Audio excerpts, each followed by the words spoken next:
Hey everybody, it's me, Jum Jumington, former CEO of Jumington Dynamics, broadcasting live from the Jumington Dynamics Auxiliary Hazardous Material Storage Facility somewhere in the world.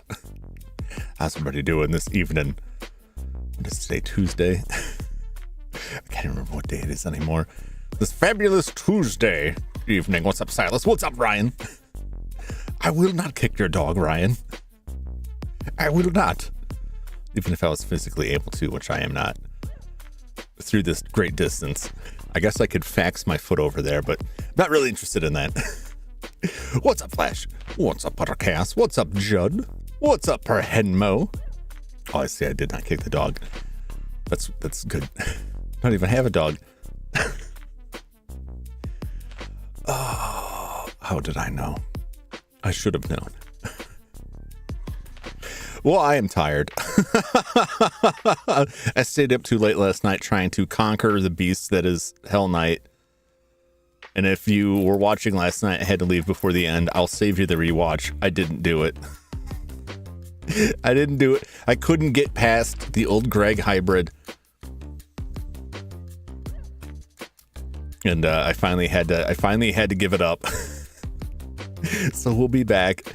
Yeah, you know what? But that is the end of the game. I've confirmed that is the end. All I gotta do is get through that area. So now I gotta come back from the next stream. My only hope for it not being an incredibly short stream, and really the realistic prediction, is that I will fail a lot. So the next stream of Hell Knight is going to be watching me die repeatedly. Need some demos to fill out the next stream. Oh, I'll find something. I'll find something to fill the time. If it's gotta go short. Same as usual. I made it through most of that game without repeated death. I was doing very well in that game. It's just that last section is tricky. And I just couldn't do it. But that's I'm always kicking myself over this stuff. It's like there are streams where I'm like, I've got plenty of time left. This is a good place to stop. And then I come back to it and there's like nothing left in the game. And it's like an hour stream at that. I'm like, man, I should have just kept going. And then there are other ones, like the last Paper Mario stream, where I was like, I'm right at the end. I might as well keep going. And it was like an 7 or 8 hour stream because it did not end. It's hard to tell. When you haven't played the game before, it's hard to put a time assessment on there. Sometimes I clip it off and it's like, oh, there's only about 5 minutes left. Like, oh man. Oh man. I don't know, maybe, if it goes real short, what I can do is I can go back and get Naomi killed and then finish the game and see at least like one different ending off of that. What happens if your partner is just dead? Crafting reworks out today. You got that to fill time? Yeah, we'll see.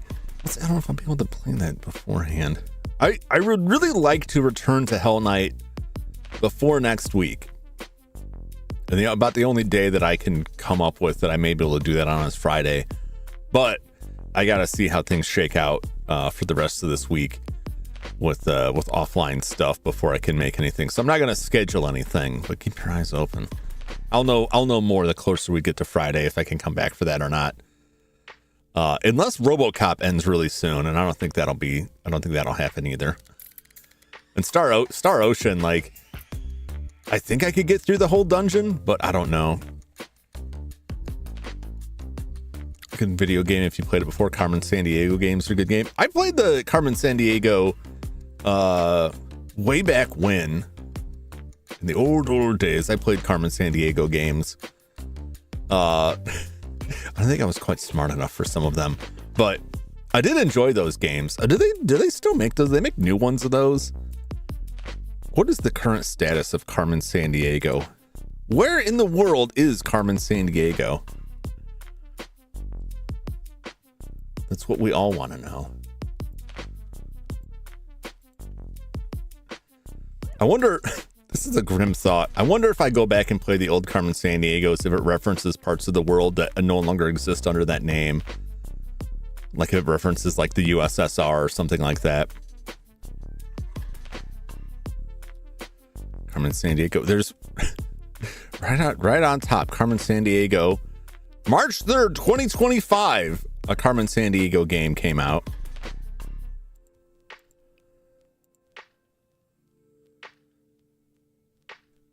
What is going on with this game? That's something I have to look into. Yeah, it looks possibly more active. Play as the vigilante herself to navigate a world of espionage utilizing high-tech gadgets and ultimately capturing Vile. It's listed as investigation, strategy, single-player, detective. Those are interesting tags. I didn't know there was an investigation or detective tag. Well, now I have new things to look at. Curious. I'll have to eyeball that. Yeah, I like the show. I like the theme song by I think it was just the acapellas, right?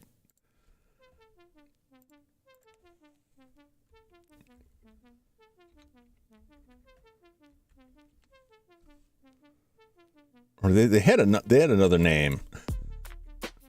Where in the world is Carmen Sandiego? A little lost it there. Rockapella. That's what it is. Acapella is just the style.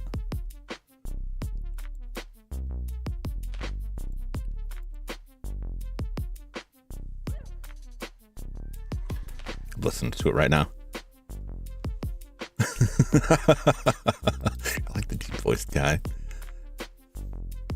And the cartoon show. I didn't watch the cartoon. No, I watched it a little bit. Actually, they did that era thing of going to space. I think they might have done something with that. God, I haven't thought about that in a long time. I'm shocked that there's a new game out.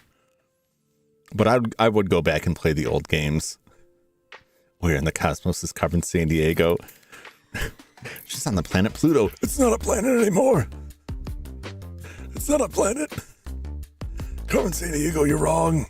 I wonder if the old games are available.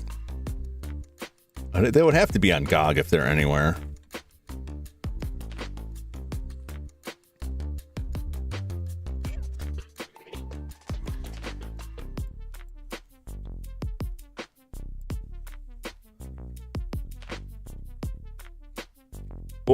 Or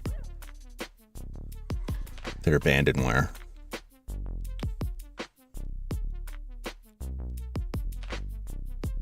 I see them on abandonware. 1992. It was also available in the FM towns. That's crazy. Dwarf Planet, still Planet. Ah! Ah! Carmen is in Mars. Everyone wants to go to Mars. What's Mars got? Quaid, get your ass to Mars. My brother and I quote that movie a lot.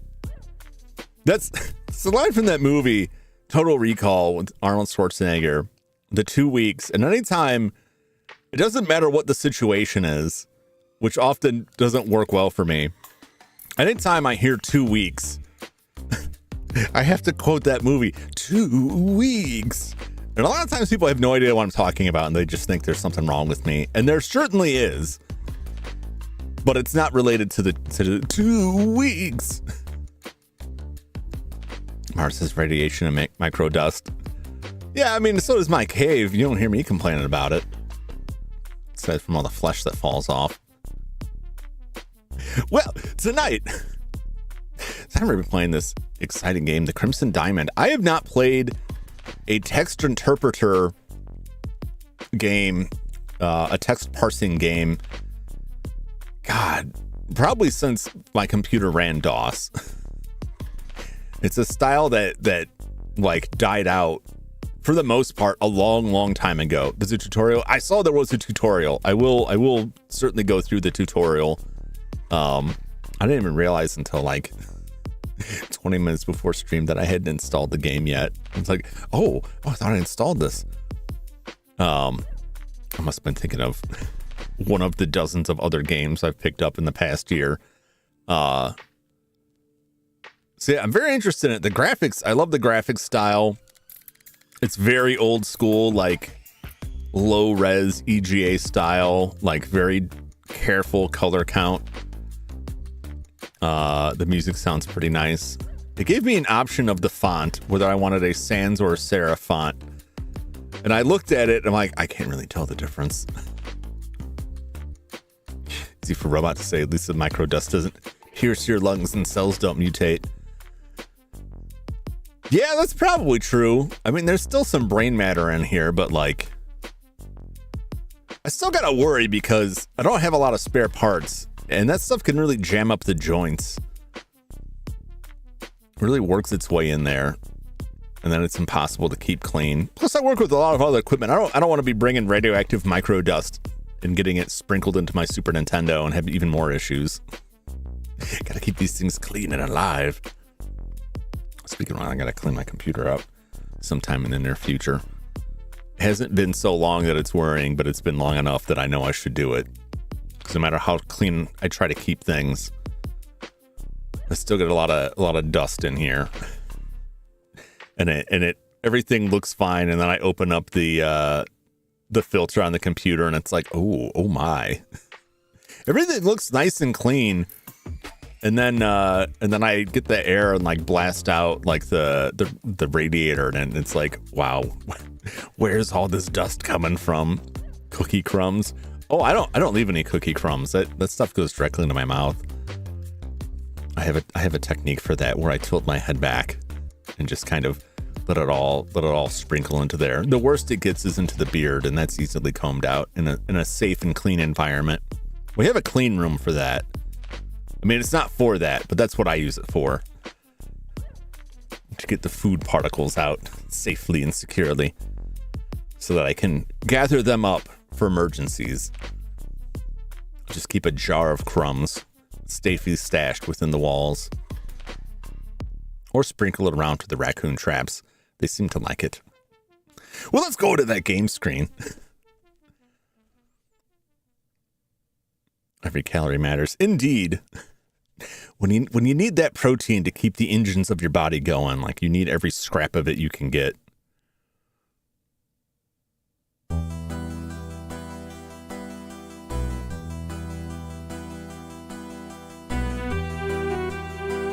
There we go.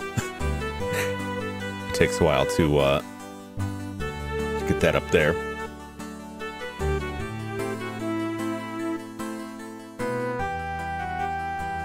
Turn that down just a little bit.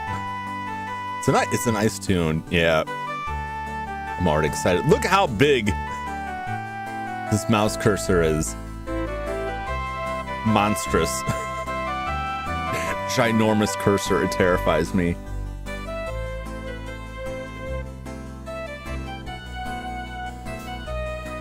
For sure Crimson Diamond is a ruby. Well, if you look at this isn't even like crimson. It looks like a nice colorless diamond. Could just be referred to as a crimson diamond the same way like blood diamonds are not red. It refers to their origin. I was certain blood diamonds would be red, but they're not. I don't have any, I just looked them up. I think it's crimson because of where it's found. Yeah, that's what I'm thinking. Yeah, this game is straight out of Canada. We got a nice maple leaf there. The main character's name is Nancy Maple. We're gonna see how Canadian this game is. I wouldn't know. There's probably a lot of stuff that like an actual Canadian would be like, that's totally a Canada reference. Like, is it? It's just a grocery store. Swimming in blood diamonds. No, I wouldn't swim in blood diamonds. They're too sharp. They're too sharp. I have a vat of lab grown sapphires for that purpose. It's good for cleaning. Yeah, you can just buy like dirt cheap lab grown gems. Like if you want to throw some like precious stones out there for like a D&D game, you could just have like a sack of lab grown gems. They're extremely cheap. They're real. They're as real as it gets. Blood Diamond. Yeah, is that Blood Diamond with Leonardo DiCaprio? He plays the soldier of fortune. Anaconda. Anaconda had a blood diamond. I think that's the second Anaconda, second or third one. One of those. I only saw the first one where John Voight gets vomited up by a snake and winks at somebody. Oh, Blood Orchid. Yeah, that is a little bit different.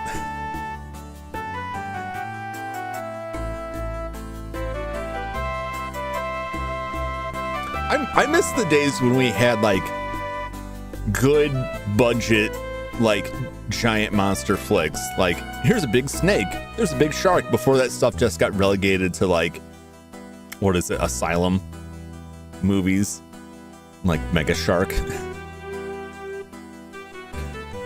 Those movies are pretty wild.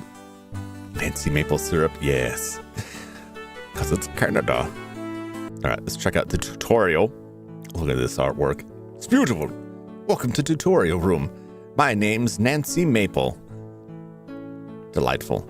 I'll be showing you some of the basics of playing a text parser adventure game. Follow the text prompts at the bottom of the screen to progress through the tutorial. When you first enter a room, it's useful to start by typing look. Just start typing on a keyboard as you normally would.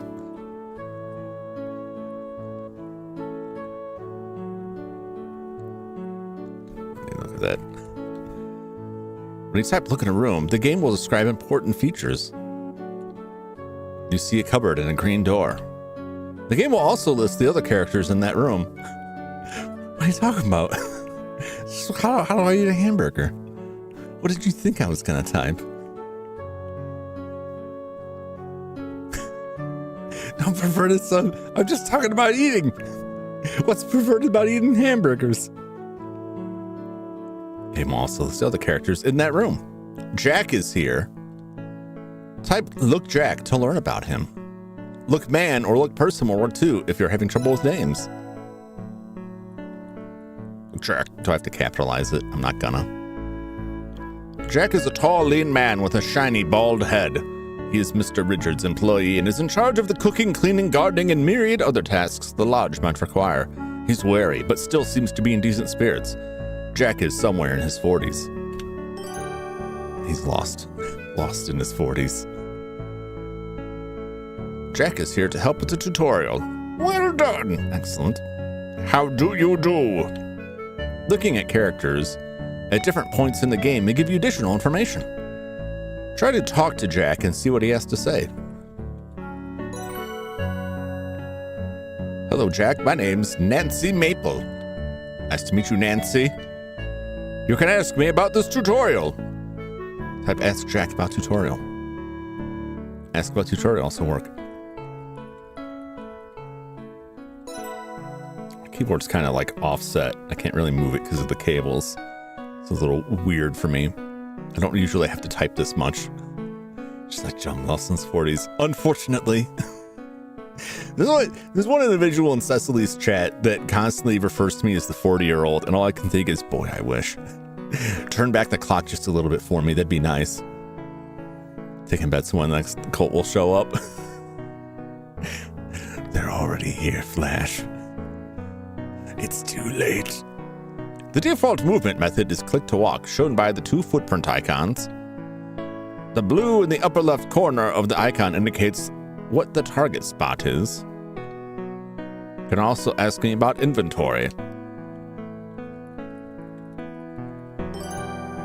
You can access your inventory by typing inv or I into the text parser. Oh, okay. Or you can press tab. Okay. The cursor will change to an I. Click the I on the items in your inventory to look at them. An issue of the Toronto Eye from a few weeks ago. Click on the gray loop icon at the bottom of the inventory window. The cursor will become a loop. You can examine some of your inventory items more closely using the loop. You admire the minute dots that comprise the newspaper photograph of a round-cut diamond.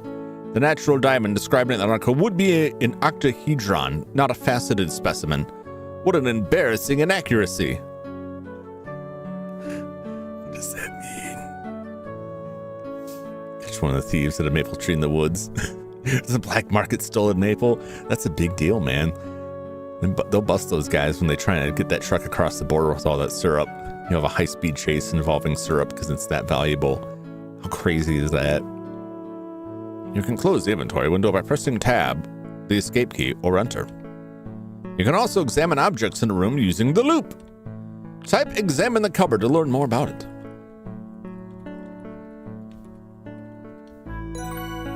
The cupboard is made of a lovely fine-grained wood, though it's seen better days. Most furniture won't be that interesting to examine. This is just an example. If you're not sure what to do next, you can check your notebook. Try ask Jack about notebook. Okay. Yeah. The notebook can be helpful if you get stuck. It'll tell you what you need to do next to progress through the game. So many typos. It's one typo. Just one. I need to I can reconfigure some stuff here so I can put this keyboard more like centered. Oh, I have too much stuff here. So many remotes. All right, let me just... Careful now, careful. Okay, we'll slide that over that way. It's more appropriate. I'm going to lose a lot of mouse and space. You can go elsewhere, controller. This thing's going to fall and make a loud clanking noise later. Okay. There we go. There we go. It's a bit more comfortable for me. Be careful. If you simply follow the notebook's prompts, you might miss important details. The notebook will be displayed if you type Note or N. To flip through your notebook pages, click the green up and down tabs or use the arrow keys on your keyboard. You can close the notebook by clicking the X button, the escape key, or enter. Finish tutorial. Look at Jack, talk to Jack. Door and walk through the doorway and leave the door to. Thanks so much, Jack. Wait, did they say how to access the notebook? Can also ask me about that cupboard over there. Oh, I am fumbling.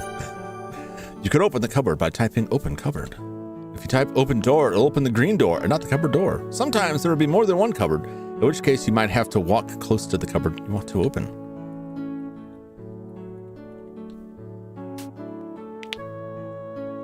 Oh, my hands are already. Type N for notebook. What's up, Puddles? How's it going? Welcome in.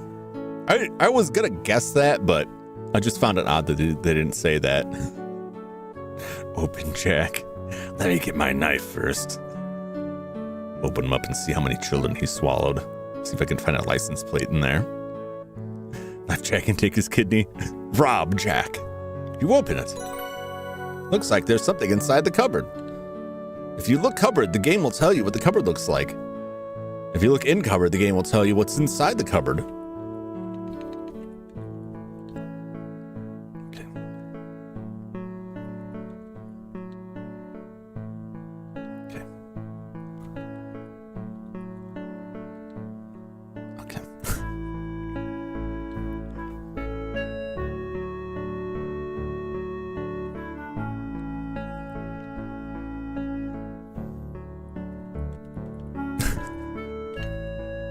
I gotta at least get through. I gotta get through the tutorial before I start devouring everyone's organs.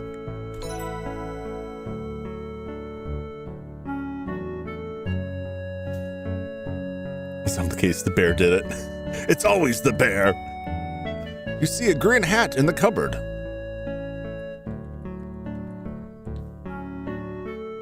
You take the green hat. Congratulations, you've completed the tutorial. Open door to leave this tutorial. Open the door, walk out to leave. Thanks for playing the tutorial. Hope it was helpful. The tutorial has covered the most commonly used parser commands, but there are more to discover. Feel free to experiment. Look there. Talk to Jack, ask Jack about tutorial, and get the hat. Open door, walk through the doorway to leave the tutorial. Okay.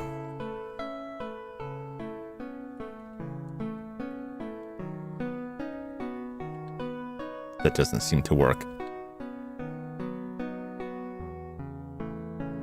Shine Jack's head. Doesn't seem to work. Take Jack's glasses. Isn't here. Or you just need, or you see no need for that. Okay. Can I wear the green hat? That doesn't seem to work. Okay. Let's take a look at this green hat. Your green felt hat. Give me more. Your hat looks pretty good considering you got it secondhand. Okay.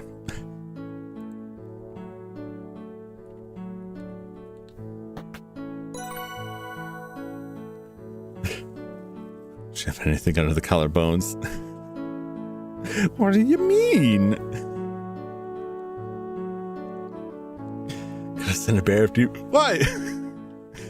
Look, we all gotta eat to live here. Sometimes you want the good stuff. Some delicious kidneys. A little liver if you're low on iron. It's good. Theo had to make it felt. I think the first-hand user probably felt the hat. Now we're getting their feels through the hat. Join cult. Click the feed icon on the right. Open the doorway. The room will reset once you leave. Thanks for playing the tutorial. You can't use join in this game. Can't use cult in this game.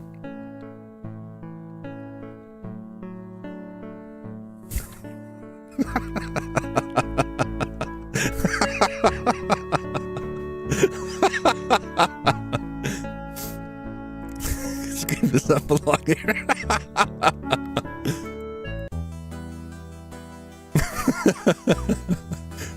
Oh, switching advanced mode. No! No way!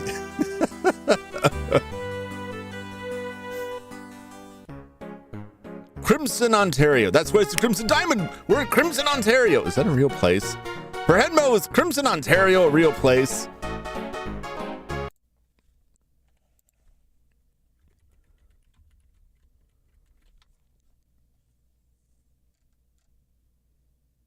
Crimson, Ontario is inspired by Ontario's ghost town heritage. Oh, the first post is a YouTube clip from the creator of this game. Inspired by Ontario's ghost town heritage, a book about abandoned mining towns in the province. So Crimson, Ontario is not real, but it is based on abandoned... Oh, no. Now I'm going to have to buy a book.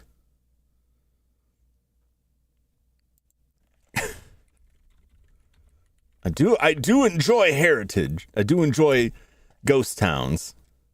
Ontario's ghost town heritage. $12. All right, I'm buying a book. Not this moment, but I will buy a book.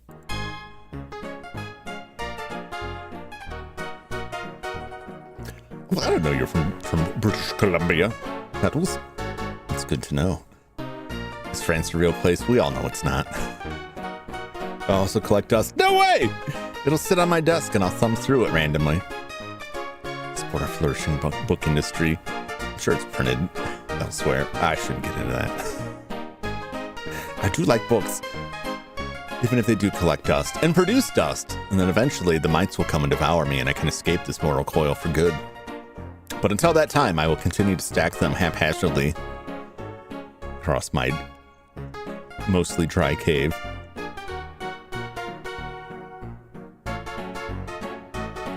I love this old-timey music. Crimson, Ontario, 1914. Press enter to continue.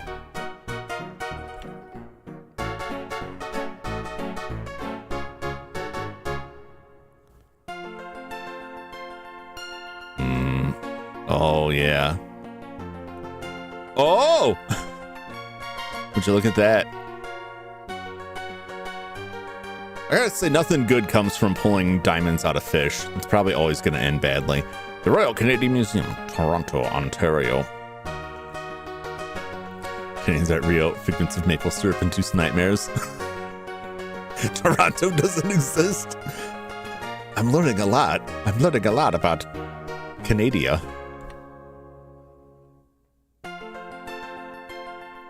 There you are, Nancy. This is it. What we've been waiting for.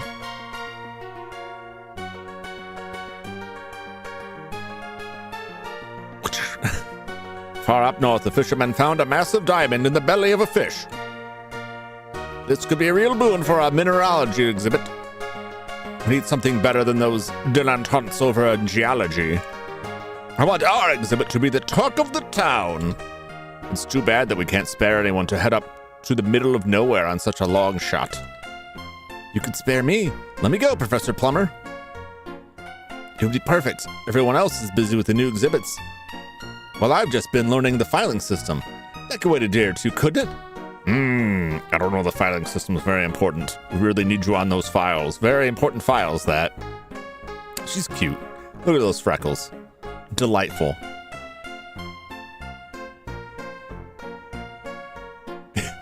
Exhibit the rapper. I think it's got more Z's in the name. Pet the cat. I'll try. I saw the cat. I also saw a skull. Canada is around the popular term in a few circles. It reminds me of the Cadians from Warhammer 40k, but I don't think they're very similar. The freckles they had seasoning to the kidneys. If you're gonna take someone's face and wear it around like a mask, which I'm not saying I would never do that, but I'm saying if you were the type of person that would, you want some variety in that. And freckles, you know, are nice to have now and then. It's not an everyday thing. That's more of like a, you know, going on the town kind of deal.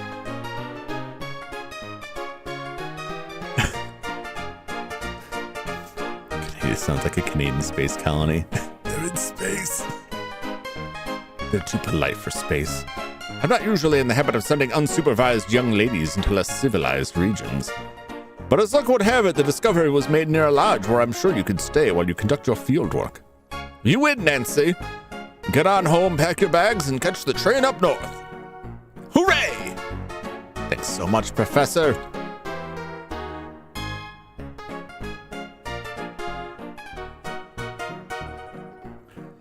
If you find something that can make a big splash in the museum, who knows? Maybe the university will finally accept you as a mineralogy student. Good luck, kiddo. I won't let you down. A few hours later.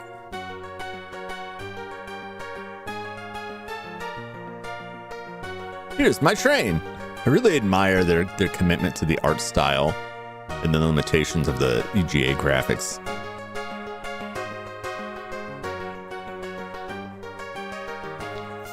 Prions we eat. I do love prions. No, not prions. Prawns. I can go for some prawns. Finish the Frogger video. Now I play Frogger PS1. I'm curious about that. I look forward to seeing that video, Joshua. I don't know. Did they say hi? I don't know if I said hi earlier. I don't know if I saw you earlier. But hello, Joshua, if I didn't say hello. It's eating prions. I misspoke. Probably because the prions I didn't intentionally eat that are slowly working their way through my gray matter. We have prions in this cup. Please don't eat the prions. You'll never prove anything. Look at this.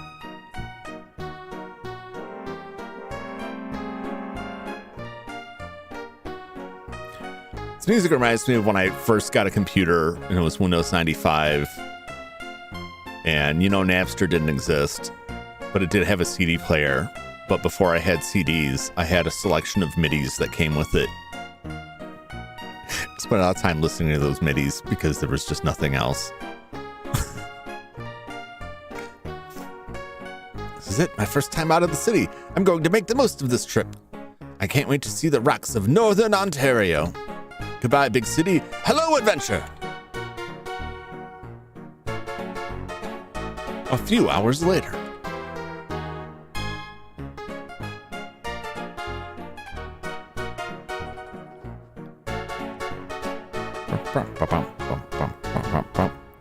Excuse me, is the seat taken? Not at all. Please have a seat. Thanks.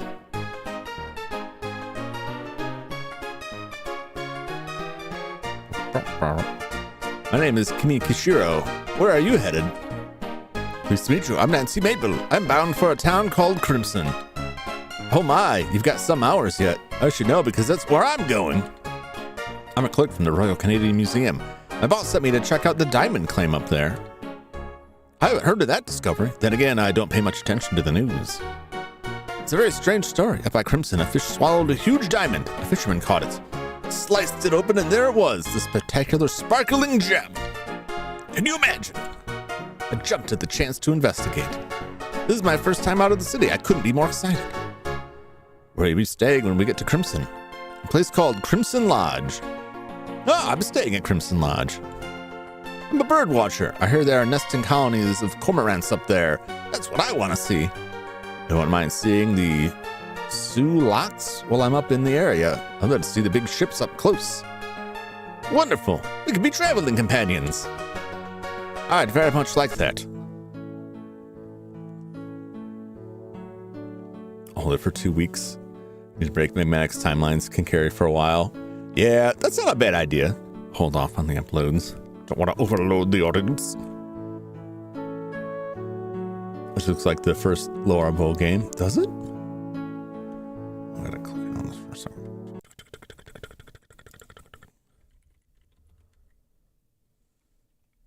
The Dagger of Amun-Ra.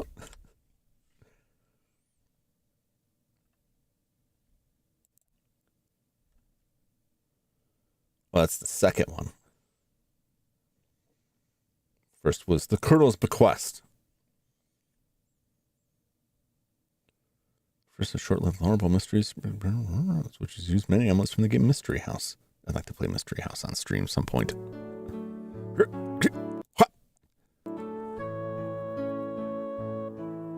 Elizabeth and Kimmy being part of a cult betraying us. She's just after our wallet. You and Kimmy chat amiably for a while. As the day wears on, the rhythm of the train moving over the tracks and the monotony of the scenery lulls you into a deep sleep. Can you do it in a lady's voice? I don't have much of a lady's voice. And I couldn't do it for very long because it destroys my throat. And that's a terrible woman's voice.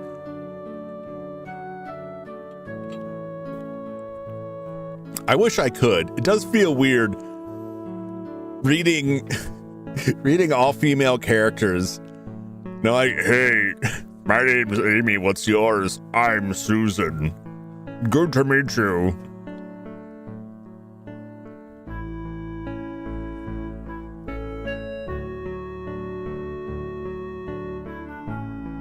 The conductor announces Crimson, this stop. Nancy, it's time to go. Wake up! Thanks. Oh no, where's my luggage? It's not here. There's no luggage left at all. My field kit's in there. What am I going to do? Sure, we're leaving soon. Nancy, we have to leave now. Ah!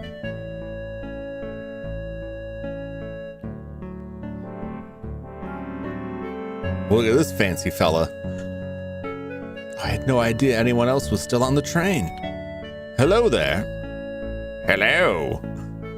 Ooh, look at this fine gentleman. Monocle and all. How do you keep your monocle from falling out?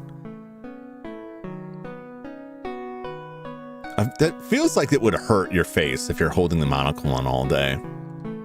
I didn't notice you in the train. Isn't that funny? Not really. I was in the first class car. I'm here to see the nesting cormorants. Is that why you're here? Cormorant? Is that a type of rodent? Or glue. Has a thing across the nose. Even at that, like, that's gotta really dig in there. Because it's got some weight, so it's gonna be constantly like sliding down. Maybe they screwed in bolts and it's attached magnetically. Of course, at the time, they wouldn't have the right tools for that, so we'll just be pounding with a hammer. Probably wouldn't end well. Excuse me, folks, but I was sent to pick up just one person from the station tonight. Mr. Albert Respa. European fellow, expert mineralogist. Why am I having so much trouble with that word? On assignment, hired by the federal government on loan from Antwerp. I wasn't told he'd be bringing any secretaries, wives, girlfriends. Sorry for the confusion, sir. Jack. Sorry for the confusion, Jack, but we don't know this man at all. My name is Nancy Maple, and my friend here is Kimi Kishiro. I was sent from the Royal Canadian Museum to investigate the diamond claim up by Crimson Lodge, and I'm here to see the nesting cormorants.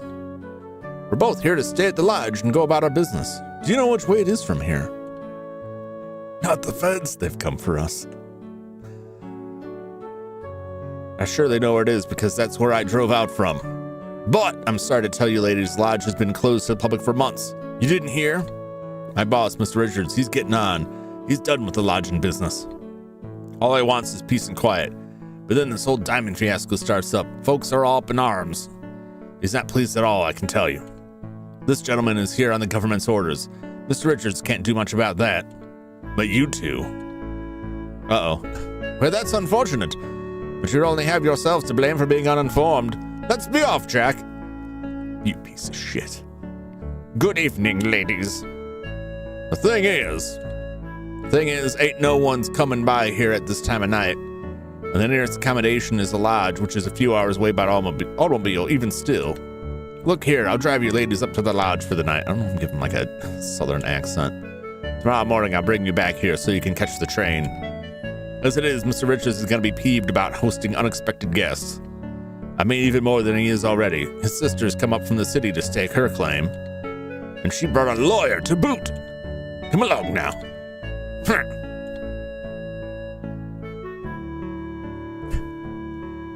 I'll just throw his bags in the tracks. Sucks to be you. Good evening. Yeah, sounds like the feds. I'm not reading that, Fred Mo. I'm not falling for that. Sure, I'll get those for you. Hurl them into the mud.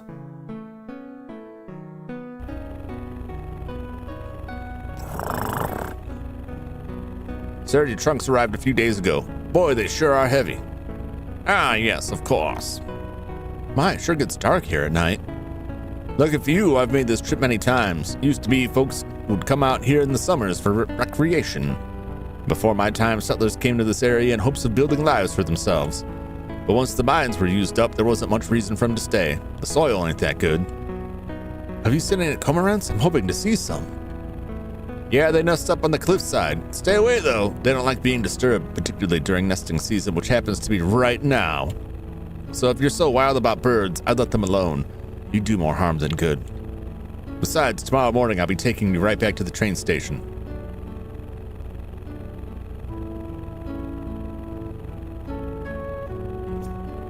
You won't have any time to go looking for him.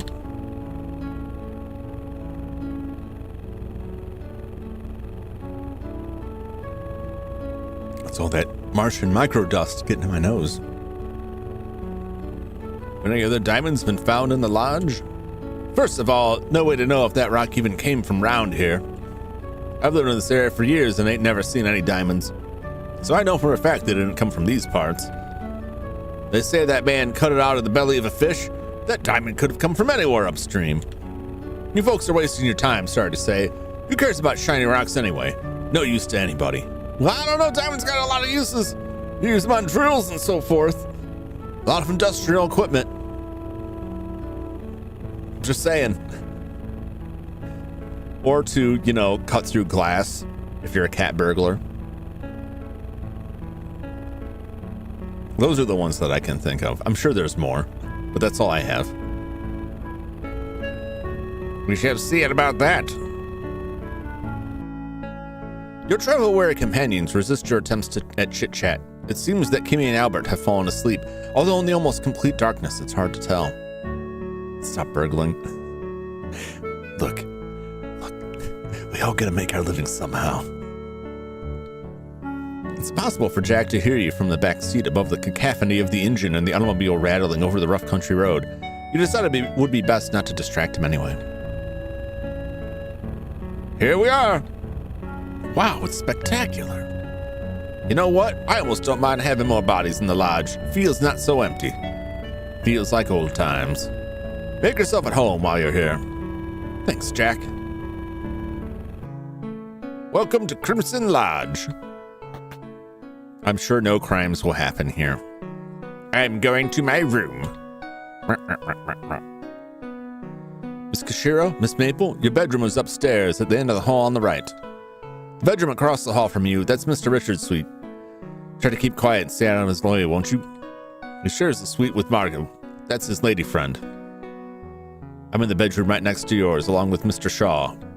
Albert demanded the use of my bedroom, so that's where he is. Don't know why he was so insistent, but the customer is always right, eh? Ha! Oh, that's suspicious. Pear-shaped man with a monocle. It looks like, it's like Perot. Hercule Poirot. Only ruder. That's the smallest bedroom and wasn't really meant for guests. Nessa's room is across the hall from Albert. I'd stay away from her if I was you. After I get this luggage upstairs, I'm gonna start up some supper. Wouldn't do to have you all starve, eh? Why don't you explore the lodge a little? Talk to the other folks. Most important, stay out of my hair. I'm a busy man. You have no hair. Not literally, of course. Oh, and if you want a shower tonight, use the upstairs bathroom near the stairs. It's very pink. You can't miss it. Wonder if Nat's still here. How many places do I got to set at the table tonight? Mr. Monopoly's black sheep brother. He did not get to pass go, and he's held it against him ever since. You and Kimmy head upstairs to your bedroom. You don't have any luggage to unpack, but you hang your hat and coat on the footboard of your bed and consider yourself settled in. Chapter 1. Introductions. It's very bright in my face. To move Nancy, you can click the feet icon on your target destination. Or you can use the arrow keys to move. Well, my hands are on the keyboard, so I'm just going to do that. I should talk to everyone and get to know them a little before dinner. Your notebook will tell you what you need to do to progress through the game. Talk to everyone at large. Kimmy, Margot, Albert, Nessa, Corvus, Nathan, Evan, and Jack. The hell is Corvus? Type notebook around when you need to refer to it. When you have lots of notes, click the arrow button. Yes, scroll through. Essential objectives must be completed to progress in the game will be marked with the XXX. Type review at any time to check your current goals. Seeing as I've lost my luggage, I don't have much to amuse myself with before dinner. Perhaps if I take a look around, time will pass a bit faster. Typing look into the text parser is a good way to get your bearings. Game has auto-saved. A crow. Hey, crow, what's up? Corvus! Crow's gonna be eating eyeballs. That's what they do. Look, this is the bedroom you are sharing with Kimmy. A pair of twin beds and matching nightstands are set against the east wall. Kimmy has claimed the bed closest to the fireplace, a clever move on her part, as summer nights are still chilly this far north. A door in the west wall leads back into the upstairs hallway. Kimmy is here.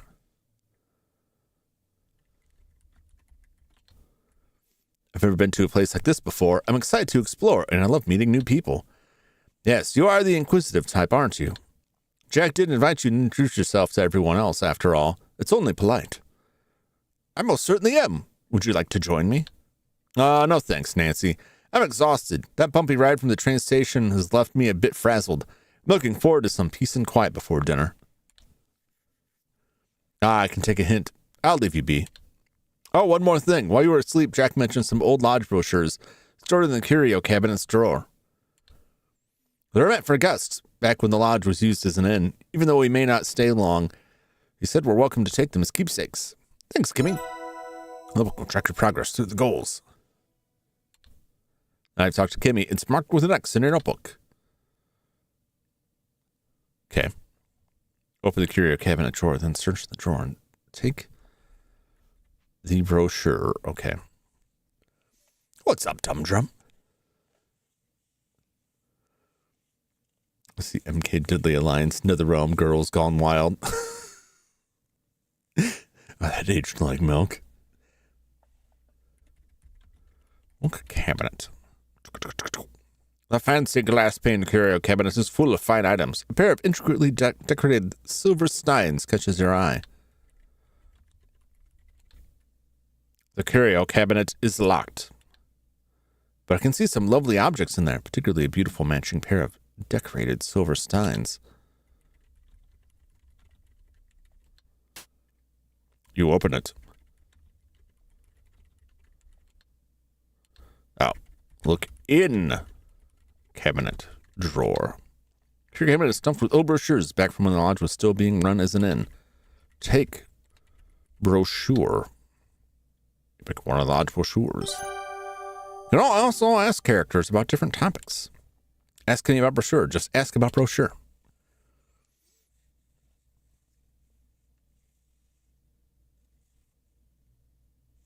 Nothing much. You just getting my poor RSI riddled, near arthritic old man hands quite a workout here, and this was not set up for typing in this area, so this is quite fun.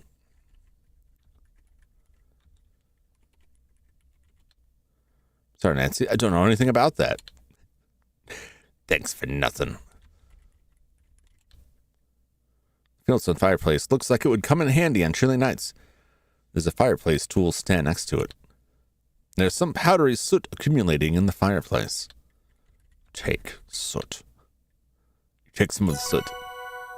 You never know.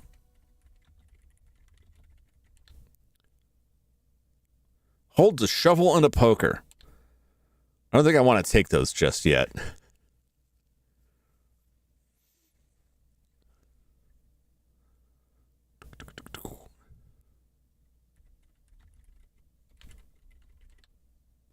There are two nightstands in this bedroom. One on the left, one on the right.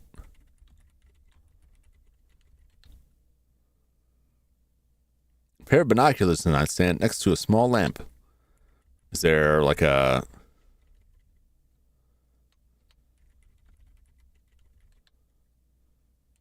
Okay. Yep.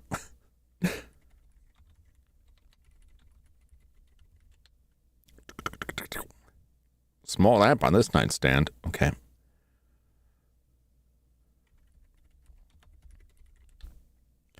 A triptych of small woodcuts on colored paper hang in silver frames. A black and white photograph of a mountain hangs over the fireplace. Interesting. Naturally typed. Yeah, this is old style, old school, like text parser. Before everything changed to like pre-made menu prompts and so forth. I found a cool YouTuber, check their channel. Last post was 2 years ago. Yeah. You know what's bad is if it's like a tutorial channel and they have like, you know, part 1, 2, and 3, and they're like, part 4, we'll cover the next step. And that was like 5 years ago. Like, oh no. Oh no.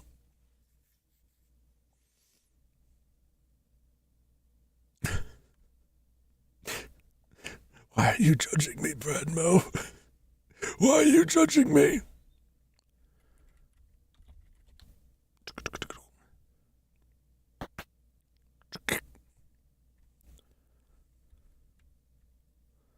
Type help rich. Help window. There's a list of parser shortcuts. Simplify using the parser example. OD means open door. Oh, that's interesting.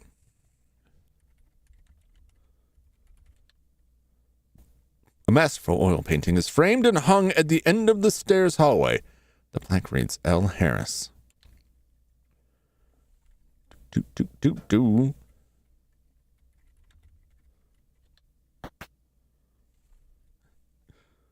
Ooh. Many doors here. Kill. Luxury trunk has metal tags screwed into the top. Trunk is locked. Okay, fair enough.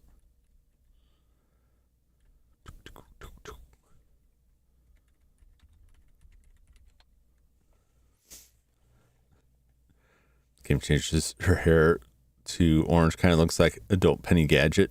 She could be. I don't want to read. I feel like it's a trap for Headmo. I feel like it's a trap. Also, I can't tell if that's burn or bum. A bum with his gum to have fun like a bum. I judge Jum when he bum with his gum to have fun like a bum. That's not very twisty. That's not very twisty. I feel sometimes I worry that you're putting stuff in there to try and train some kind of rogue AI to read in my voice for some sort of blackmail material.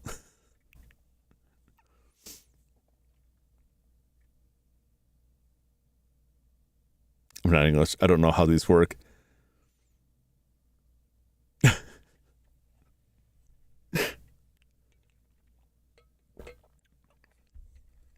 It depends on how quickly you have to say it.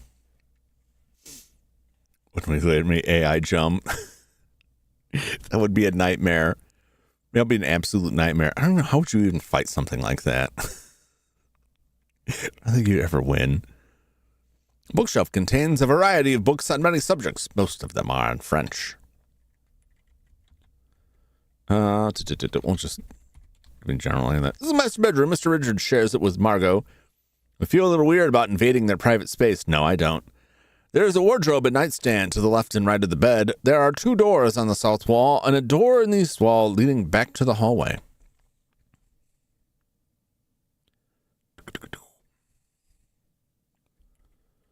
Was that the wardrobe? Was it supposed to spell wardrobe? Yep.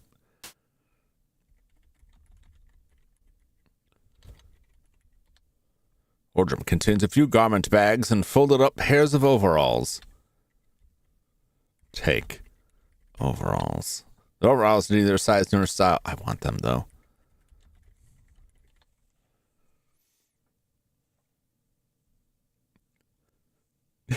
Jum.exe. No, don't put me in the machine. Fields on fireplace. Looks like it would come in handy on chilly nights. There's a vase and a picture frame on the mantel. There's some powdery soot accumulating in the fireplace. I think I already got all of the soot. Drop a big dummy. It's pale blue with craquelure. I'm not sure what that is. You don't see anything noteworthy. Okay. All right.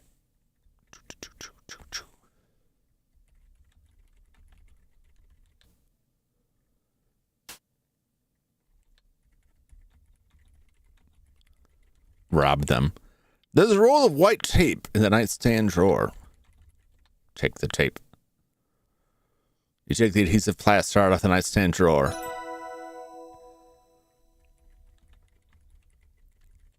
The classic adventure game, rob everything. Craquelure, the Maple Syndicate chief product. EXE Jum can't hurt you. He's real and he can. He's got a knife.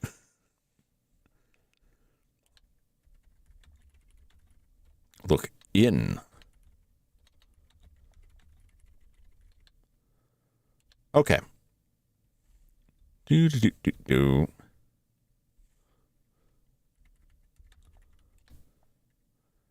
Much bad has the cozy looking quilt on it. The headboard and footboard have carved tree design. That's my inventory here. We got some tape. We got a pamphlet. Let's read this pamphlet. It's on the ground floor. Guest bedroom, innkeeper's quarters. All right, I see where we're at here. We're in the upper right. We're in the guest bedroom 1. We're currently in the innkeeper's quarters.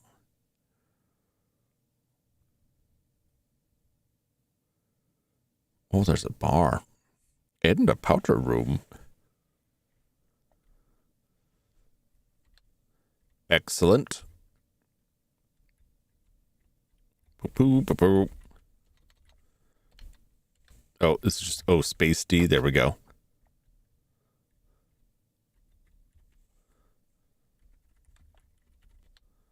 The oval mirror is set into a wooden frame. Look in the mirror.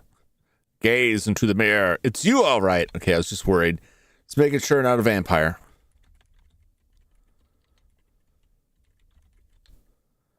There isn't anything in this wastepaper basket. Okay.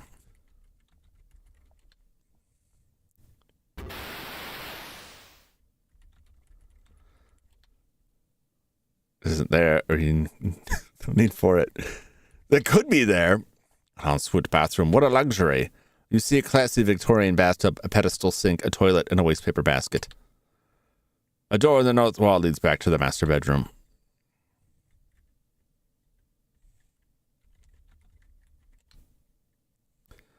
As fluffy and blue as the towels are, removing them from the bathroom would be most inconsiderate. That's why I want to do it.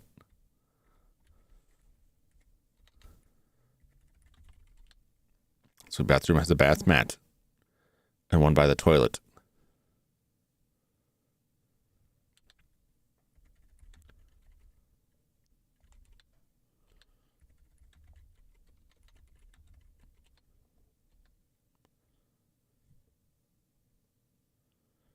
Open?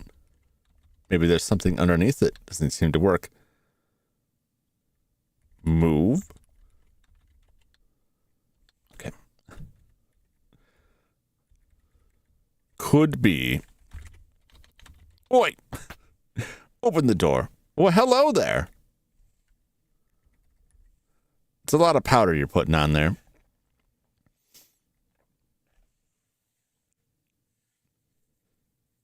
BRB. All righty, Judd. Oh, ready? Why did the music just die out? This is like Maniac Mansion, like the original Maniac Mansion with like no music after the awesome opening scene, and then the music just stops. The boudoir transports you to Fin de Sale, Paris. It's shiny, opulent, perhaps slightly tacky, and very, very pink. A mirrored vanity is the focal point of the room. Exotic perfumes hover in intensely localized clouds that you can almost see. Every movement serves air currents that bring new scents to your nose. A doorway to the south leads to a walk-in closet, and a doorway to the north leads back into the master bedroom. A powder compact is on the vanity. You see a pretty blonde woman in a fashionable dress. Should I just take the powder? Take powder. He gestured towards the compact questioningly. Margot nods in assent. But of course, please do take the powder. You certainly need it. Oh, thanks. It's mine now. You accept the powder from Margot. Thank you. It is nearly empty and I have another. Please use it for as long as you are here. That's very hospitable. For the temporary creation of the GameCom version of Lost World, Jurassic Park, the T-Rex replaced by Freddy Fazbear. Not going to reenact Psycho. I don't have a knife. If I did, but I believe I would. Talk to me, Margit. Hello there. It's nice to meet you. My name's Nancy Maple. Pleasure to meet you, mademoiselle. I am Margot. Welcome to Crimson Lodge. How long will you be staying with us? Believe it or not, unfortunately, I was sent here by the Royal Canadian Museum on assignment.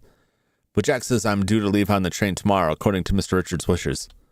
I see. I'm sorry I won't get to know each other better. A note has been added to your notebook. Choir Lodge brochure, which contains a map to view lodge layout. Type map. Okay, just type that. Talk to Margot.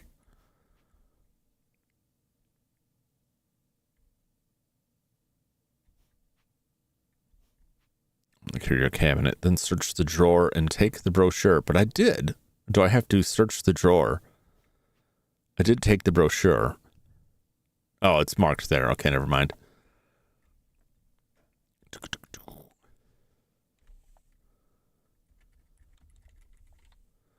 A dark-haired woman in a crimson dress kisses a middle-aged man with a comb-over at a dinner table. You're not sure what the Art Nouveau poster is advertising, as it's in French. I see. I bet you as the victim. No, but why? Maybe I will go back in there then. I'm going to call this thing here. See, noteworthy. It looks like a necklace on there. The size of the necklace's pendant leads you to believe it's made of glass. I see. Well, I don't feel like I should just poke around in here.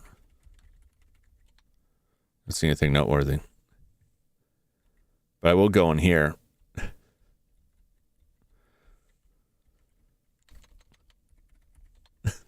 I keep almost typing kill. Margot's walking. They're so close together. It's easy to mistype. Look, let's go. Margot's walk-in closet is luxuriously appointed. It has an enormous mirror on the wall and an ornate bench in the center of the room. There's a shelf full of footwear, some fancy frocks and hangers, and a selection of elaborate hats. A wardrobe and 2 chests of drawers are surely bursting with more finery. A doorway in the north wall leads back into the boudoir.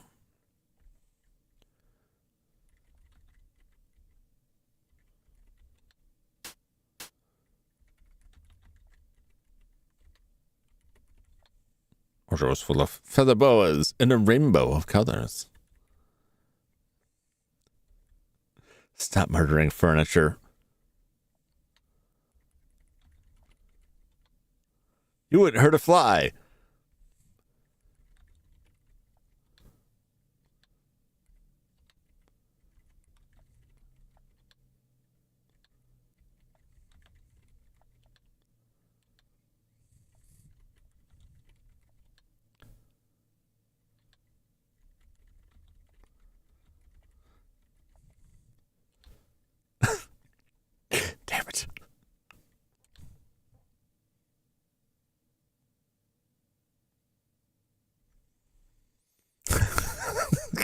I always say the furniture. If that's the route you want to go, there's a game for that. There is. I watched a couple people playing that date everything game. Press escape to open the main menu for more options. You can save and load your game, adjust the game speed, and more.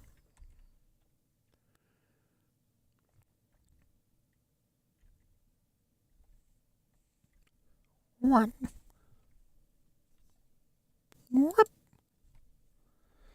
How come there's no music? Music. You can't use music in this game. Play music. Damn it.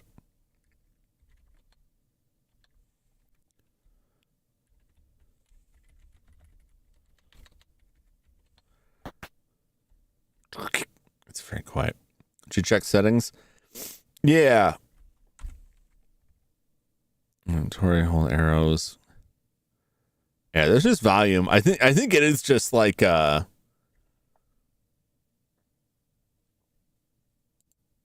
help if there's any music. Oh, that's interesting. Oh, Albert.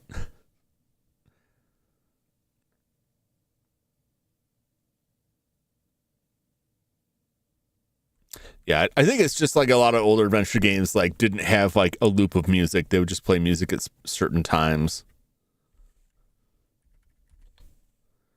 This is the bedroom Jack is sharing with Corvus. Judging from the crate haphazardly filled with clothes, Jack didn't get much notice regarding this new living arrangement. There's a large dresser set against the back wall containing many small drawers. There's a pitcher and a drinking glass on top. You also see a low coffee table, a writing desk, bookcase, plush armchair, and a pair of beds. A door on the west wall leads back to the upstairs hallway.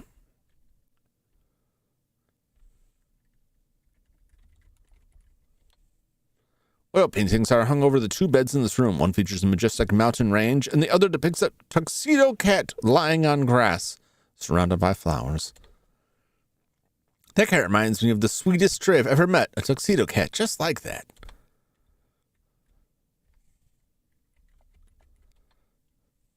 Oh, you can't use pet in this game. Oh. Writing desk hosts a blotter, a lamp, and a cup of pencils. I'll take a pencil. You ever like getting smudges on your hands? What does that mean? What does that mean? I can't write with a pencil. I see.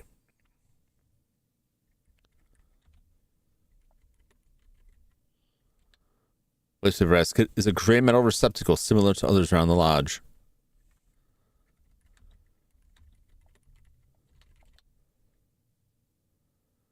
Is there anything in there? Okay. No cat petting, 0 out of 10. To be fair, it is a painting. All right, I'm going to stop trying to rob everybody.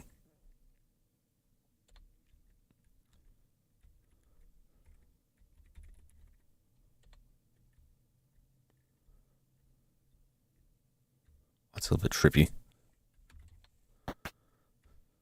No knocking, just hello. It's a pretty large bedroom.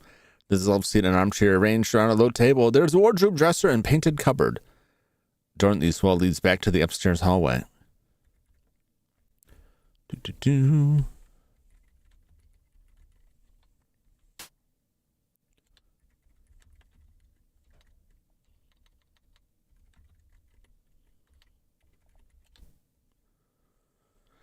Suppose Nessa hasn't had a chance to unpack. Makes sense, makes sense.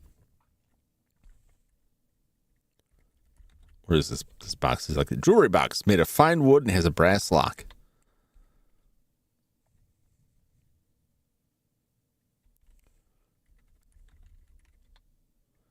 These kind of books you see in bed and breakfasts that are there for decoration and seem completely uninteresting. These are those kind of books. Okay. Good evening, Anochi. How are you? Welcome in.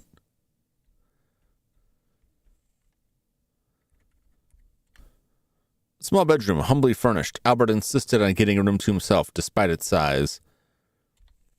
The furniture in this room is of simpler make and consists of a wardrobe, desk, and nightstand. There is a pitcher and a drinking glass on the nightstand.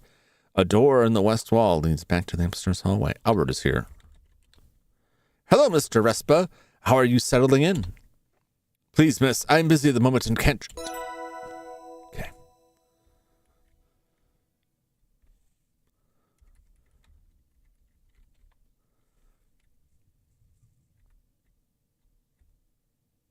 Can't blame me for trying.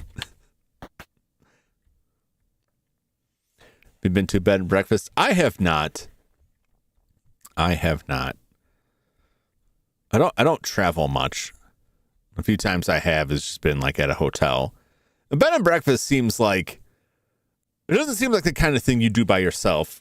And I pretty much am always by myself. So it would feel weird. The bookshelf outside. I can never get out this door here. Get out. Oh, look at that. We'll come back to that. Upstairs closet where Jack stores the bedding, towels, and cleaning implements. Some spare furniture is stored here too. You see a huge wardrobe, a green trunk, and a blue trunk.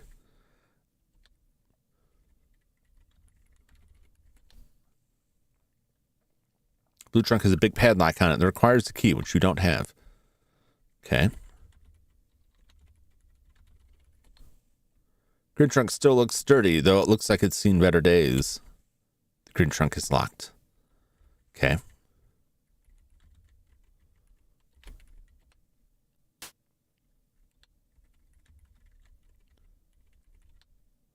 Wardrobe was full of dusty, cobwebby old junk. There's a cane, a blanket, an old lamp, and some books. Can I take that cane? You decided to leave the cane for someone who would need it. Okay. All these books have water damage, broken spines, and loose pages. One shelf stands to the back wall full of battered books. Another shelf by the door that holds linen and towels.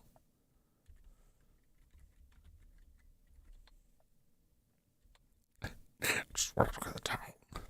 One of these cans. Paint cans hold red paint and purple paint. Take paint.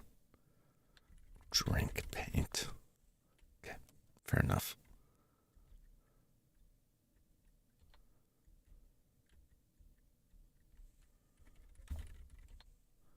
This little bookshelf is full of not very interesting books.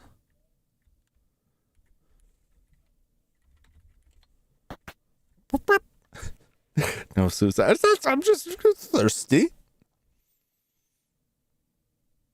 I'm working on break. Managed to get the 20th off. Talk more on that later. Yeah. Hit me up with the on the Discord. Things are still, like I said in the last message, things are still kind of up in the air. I'll know when it gets closer to it. But you know, I can tentatively schedule things.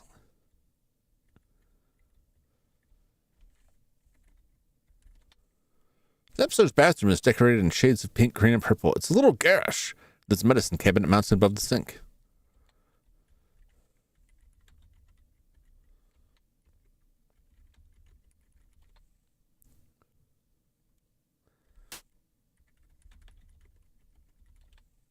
The medicine cabinet contains the usual remedies you'd expect to find. Dr. Kilmer's swamp root, Mayer's system regulator and tonic, red cloverlean pills, a bottle of Catara remedy, and Beecham's patent pills.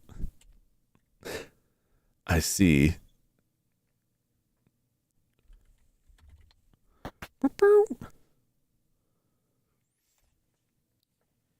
Maybe I'll say right for YouTube tomorrow. I'll tell you, you are a kid. Oh boy, I'm not looking forward to that.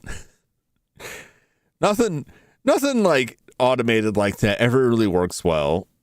And the more stuff they automated, the less likely there is that if something goes wrong, there'll be a person you can contact to say, hey, this thing broke. Please fix it. Or just get an automated email from the same system that broke to be like, I ain't broke. I'm good. The spare room is brightly decorated and inviting. There's a love seat, a fancy lamp, and some decorative plates. I feel like that is a problem that, like, they need to do something with AI and they pick that. I don't know if it's a real issue that they need to be concerned with. The bookshelf contains a set of classic literature as well as a number of storybooks. There's also a framed photograph. Look, photo. The photograph appears to be of Evan and Nessa's parents, posed in front of the newly built lodge. I see.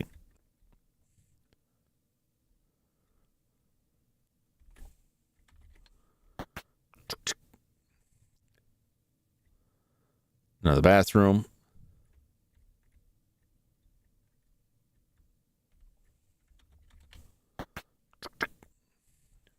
Ooh, there's stuff in here. This is a rather large closet. You see some tools, a basket full of old rolled-up rugs, a gigantic wardrobe, and a worn cupboard. A sledge, shovel, and a mop lean against the wall. A door in the east wall leads back to the main floor hallway. You don't need a shovel, as Jack is taking you and coming back to the train station tomorrow morning. What if I want a shovel?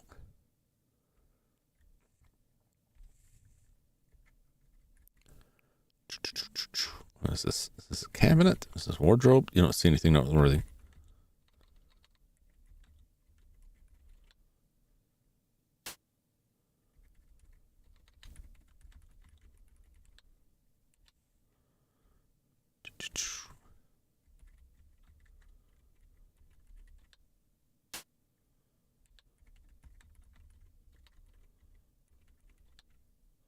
Wardrobe contains a stack of old cracked flower pots, a broom, and an empty keg. Keg. It's empty anyway. Where keg? Okay.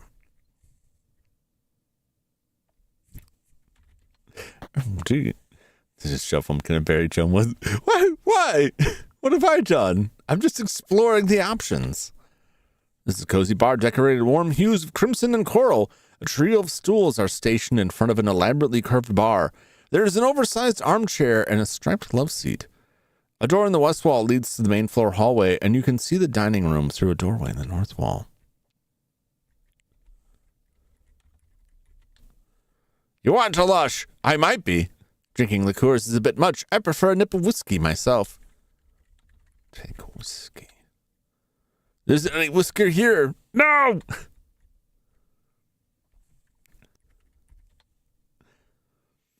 How many attempted murders have you tried?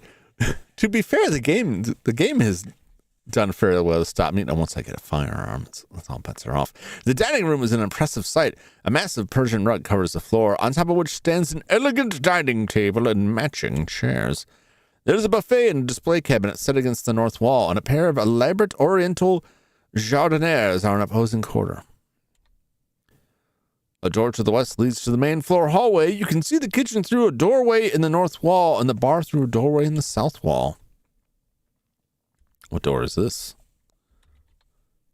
My goodness, it's dark as anything out there. I have no need to go out right this way. Okay. Just checking. Hello, Jack. What's cooking? The kitchen has a rough-hewn rustic charm. The lack of decorations and fine furnishings implies that this room wasn't meant to be seen by the lodge's guests. There are cupboards along the walls and an icebox in the corner. During the west wall leads to the main floor. You can see the dining room through door in the south. A strip of yellow flypaper dangles near the door. Jack is here. Take flypaper. There's fresh flypaper out in the shed, but it's too dark to get it now. Let's leave it for tomorrow. I just want to see if I could take it. It's not that I needed to take it. Whoa there, I'm busy cooking up dinner. Get out from under my feet. Oh, hey, all right. Oh, Jack, how are you doing? Do you need a hand? Nah, I've got everything under control here. You go out and talk with the other folks.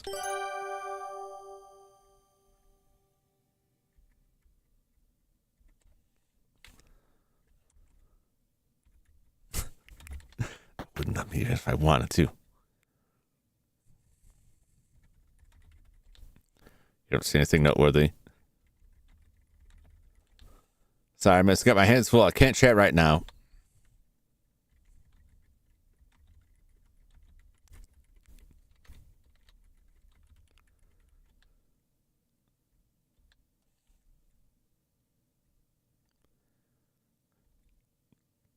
Do they even have a social security number in Canada? I don't know if they have that. There is Corvus. That's what I'd like to know. We're missing some folks here. I'm just checking. You gotta explore your options. You gotta check it now while the pressure's not on, so that when the pressure's on, okay, don't bother trying to steal their identity. The game won't let you. Yeah, because you may think that's a way out of the puzzle. It's not. Put the gun down. It's fine. I hear voices near the doorway. I wonder what they're talking about.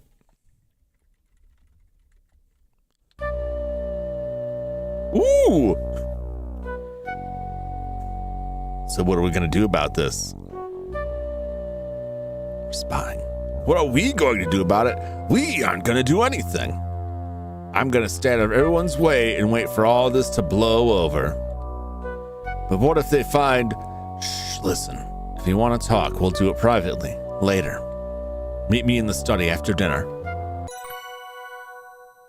Ooh. Secrets. The plot thickens. Evan and Nathan meeting in the study after dinner. Excellent.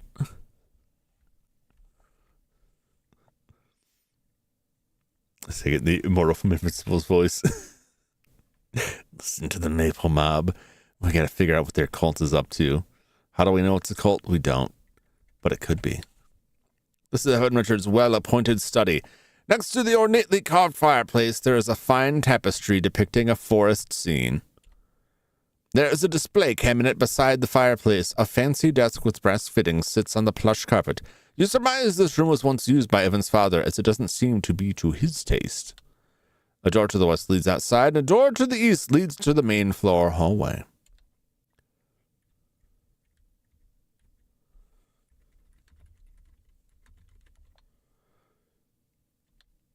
Okay.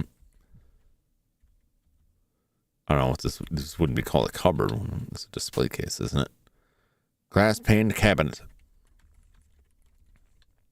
The glass paned cabinet is full of curios, memorabilia, old tarnished trophies, and an assortment of glass and ceramic vases.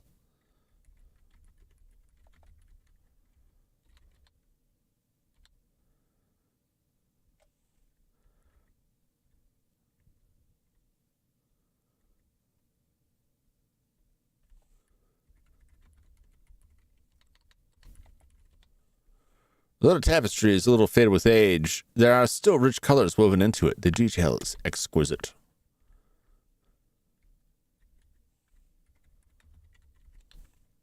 This is Evan Richards' writing desk. The sturdy mahogany surface sits on double pedestals, each of which boasts a drawer and a cupboard. Now by the desk is a blotter brass lamp with a green glass shade, a clock, and a pen stand set. Desk.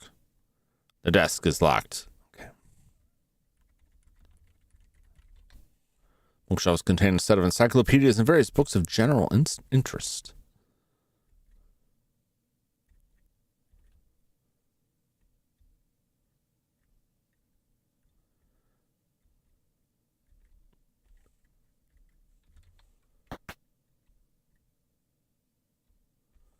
This is the mudroom. We can steal all the logs for our room. I would if we were sleeping next to the fireplace, but since Kimmy is, she gets nothing. The mudroom has a tiled floor, making it easier to clean. There's a low basin for washing off boots. There's a wooden storage area with lockers, drawers, baskets, and cubbies for boots. The door to the west leads to the main floor hallway, and a door to the east leads outside. I've never lived in a place that had something that I would call like a mudroom. Really like an entryway. But it wasn't like separate enough, I think, to call that. I think we need this. Every home should have like a small room just for this stuff.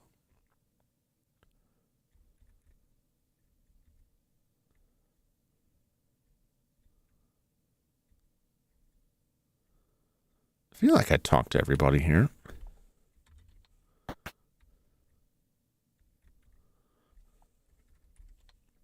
I could go in that room and talk to them. What's up, Sky? Ooh. Why the Kimmy hate? Well, I don't hate her. I'm just not doing anything to help her. It's more of ambivalence. Is this a Sierra game? No, but it sure looks like one. This game actually came out, last year? It's just simply made in that style. It's well done, you know, for what it is. Like, they did a really good job capturing the art style. A billiard table dominates the center of the room. There's a cue stand against one wall and a card table nested in a corner. Door on the west leads outside. Door leads to the main floor hallway. You need a cue first. Take cue. Well, I could just play solo. It doesn't let me steal anything. What's up, old timers? Fool me, but I got an extra free drink tonight. Ooh. Here, raise a glass to the free drinks. With drinks that probably aren't free.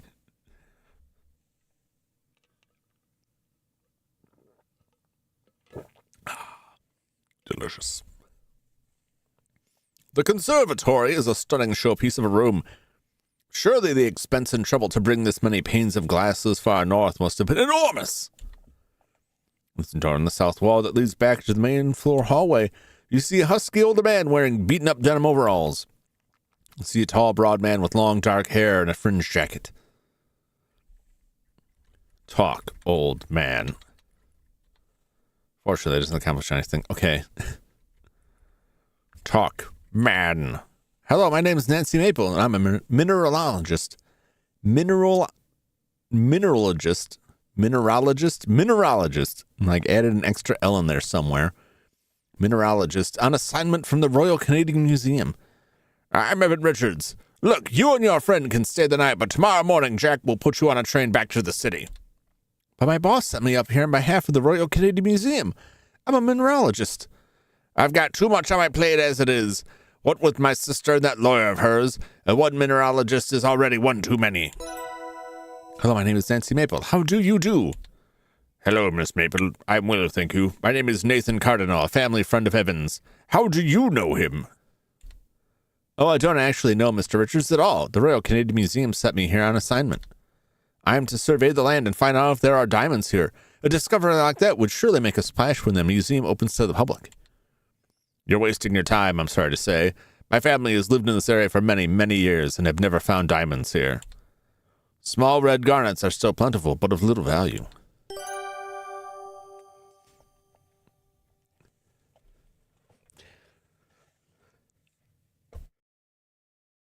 Like 4 ounces left in the bottle of wine. We're like, you want it? Hell yeah. Nice. Very nice.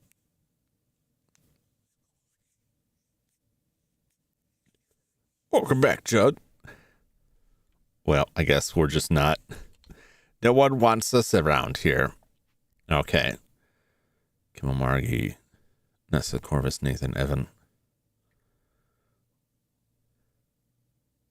I'm missing some people. They were called to talk to Kimmy, Margot, Arbert.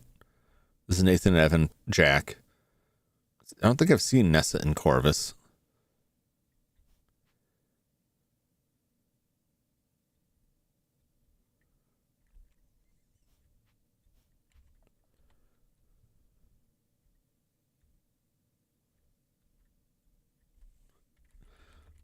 They just right in front of anybody. You open it. They'll never know. The drawer is empty.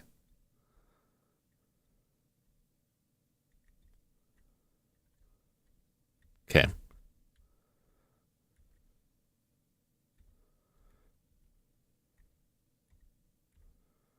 Do.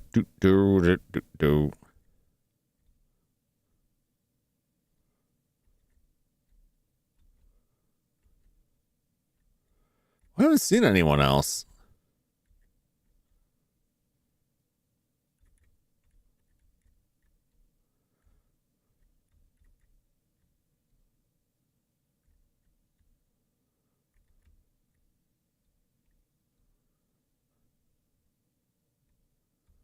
Did acquire some things, though.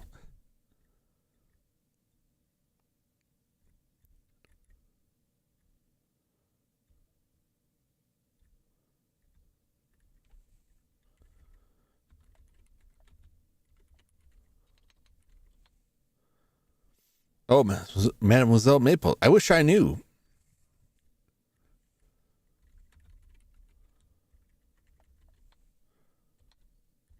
Oh, nothing.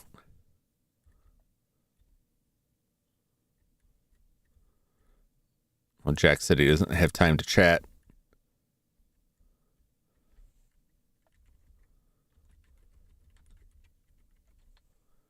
I don't know anything about that, Miss Maple. Damn it. Corvus.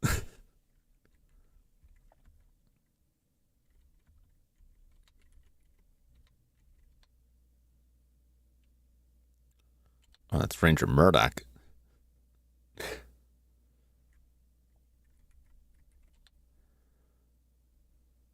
SS is Nessa. CC's Corvus.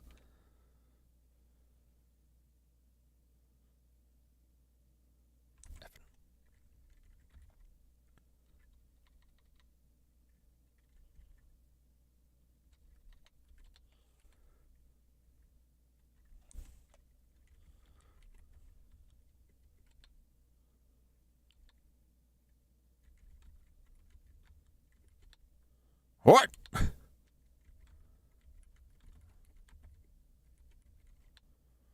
Oh, that guy. Snooty. No surprise that someone my sister Nessa likes is someone I can barely stand. It's here to make sure she gets hers, which ain't nothing more than what she left behind when she was 18. I think he's in the parlor with Nessa. I don't see anyone in the parlor. Let's see our games. Always feel nostalgic. Hero's Quest is a good game. If you like the Quest for Glory series, it's free on Steam. Is it free on Steam? I got it from GOG. I guess it must be on both. I haven't played it yet. But I heard good things. From Silas. Now that I think about it. Where is the parlor? Did I go into the parlor? That must be it. I didn't go, because the door's already open. I hear voices near the doorway. I wonder what they're saying. Listen, doorway. Look at her face when she's listening. So carefree. What is this gossip? We've only just arrived, but I can't wait to leave. I've always hated this place. We'll get this whole affair straightened out and be gone in no time. Of course, locating the will would expedite our departure. I told you I don't even know if there is a will here. That does complicate things, yes. Well, you do your job and I'll do mine.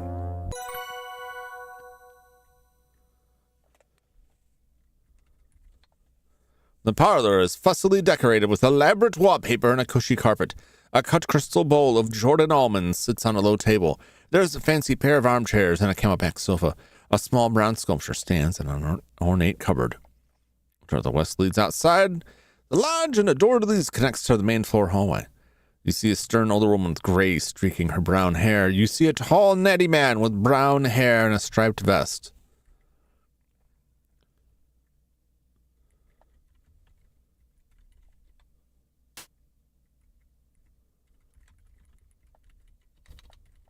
Dang it. The inside of the cupboard contains stacks of large brochures. How do you do? My name is Nancy Maple. Hello, Miss Maple. My name is Corvus Shaw. I'm Miss Nessa Krabs, near Richard's lawyer. She is Evan's older sister. He gestures to the woman seated on the sofa. Like how you do it, full view of them. And they're not going to get up and attack me, I don't think. It's worth a shot. And even then, if they do get mad about it, that's still something happening. Try to look the game up on Steam. The first thing that came up was a hentai game. Oh no, no Sky. I'm here to advise her the legal implications of the situation. I see. Good evening, my name is Nancy Maple. It's nice to meet you. I'm Nessa Crab, Evan's older sister. Was she doing a line? Is she doing a line off that table? Is that what that sniff was? Is that what the streaks in her hair are? Is it just loaded with, fine china? What on earth are you doing here? Are you another one of Evan's gold-digging girlfriends? Not at all, but I am a diamond-digging mineralogist. At least I hope to be. Someone got murdered, just curious. Just kidding. Not yet. I fully expect someone to get murdered. It's just old people candy. I don't knock that old hard candy. It's good for wetting your whistle. Those candy dishes. She's eating a lot of damn candy. She's going to spoil her supper. The government has sent a professional to handle that. Stay out of his way. We hear Jack calling supper. It's time to head to the dining room. Time to eat.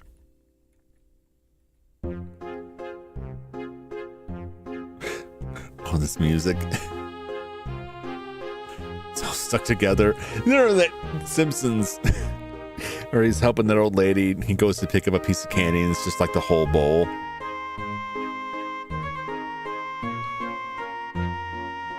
Oh, I'm missing is Tim Curry. His body's about to fall out of a cupboard. We'll open the ice box and he'll just be like, "Hurrah." My goodness, what a lot of company we have tonight. This is giving me indigestion. What are we eating here? What are we looking at here? Is that a steak with a salad? Let's see is that a potato there? Is that like a bread? Maybe that's bread. I think that's bread. He's running his hands all over it, man. Very sour looking at her in there. Crafting rework today. I know Predmo was talking about that. I'll have to check that out soon. As soon as I am able. This food is giving me indigestion. You're welcome to leave. In fact, please do. Ha! You'd like that, wouldn't you? I'm not going anywhere until I find out if that diamond came from this land. And if it did, then you better believe I'm getting my share. That's what you think. Yes, that's what we think. That's what I'm here to ensure. Hey, you! How long is that gonna take? I will begin my field work tomorrow morning. Crimson used to be a garnet mining town, yes? Yeah, but forget about visiting the mines. They blasted the mine entrances shut years ago when they closed it down. Unless the fish had a pickaxe. Broke into the mine and swallowed a diamond, then dove back into the river. Plus there were all those slimes and skeletons in the mine. They had to trap them down there, the great evil within. All of that you know about. It's in all the history books. Yes, I see. I've never even been there. Couldn't tell you where it is. Mr. Richards gets a sour look on his face and digs back into his meal. He looks like he's done with this conversation. Margot, what a lovely necklace you're wearing. Thank you, mademoiselle. Monsieur Richards, he gave it to me. I am very fond of it. A cheap trinket. Misshapen paste gem in a cheap setting. It's a white garnet, not glass. My heaven, he found it here in Crimson. Didn't you, mon cher? Never mind, Margaret. No one wants to hear about that. I don't know if it's Margot or Margaret. Stay away. The mines have Predmo in them. Not all the better to go slay the beast. Corn on the cob? Yeah, it could be.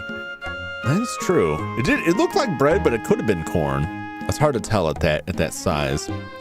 My sapphire brooch. Now, this is a real piece of jewelry. Bought it myself. Well, I think they're both quite nice. Nathan, I read in the newspaper that most of the land up here was once parceled out to settlers. Is that how this plot became property of Mr. Richards' father? About 50 years ago, this land was annexed by the government. Various treaties were signed in exchange for preservation of our hunting and fishing rights and financial compensation. The promises described in those treaties were not honored, by the way. Settlers came, mines were dug, and Crimson was prosperous for a time. But eventually, the mines were exhausted. Most settlers abandoned their homesteads, and Crimson became a ghost town. Only Mr. Richards and his family remained. Yeah, we liked the peace and quiet. We liked it. I always hated it here. I sure do miss peace and quiet. Canada truly is just like us. Yeah, I feel like that most countries in the world that were like, oh, this is your land? This is our land. That's a story that could be repeated in many, many countries. The North American continent in particular is pretty rife with that. South American continent too. Basically, everything on this half of the globe, everything on the western end of the globe is just like, oh, you know what? What if we just took it? What if we just, no, trust us.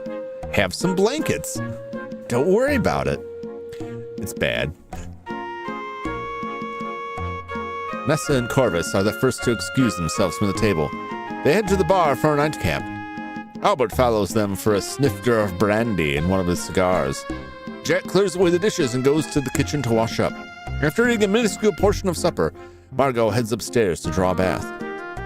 Kimmy heads upstairs to get ready for bed. Nathan and Evan remained at the table, lingering over the desserts. The candles have burned down a fair bit over the course of the evening, leaving small puddles of wax solidifying on the tablecloth. Well, that was a lovely meal. Yeah, Jack does a good job. Usually I wait for Jack to come clear the dishes so as I can put off getting up. Looks like he's taking longer than usual to clear up what with all the extra guests. I feel a little responsible for Jack's extra workload. Maybe you ought to give him a hand.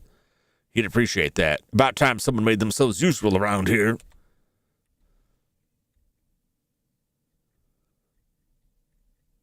Okay. I got him.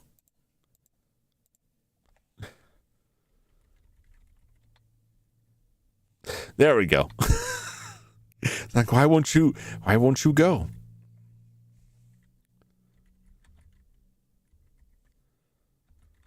I don't know. This is probably way more.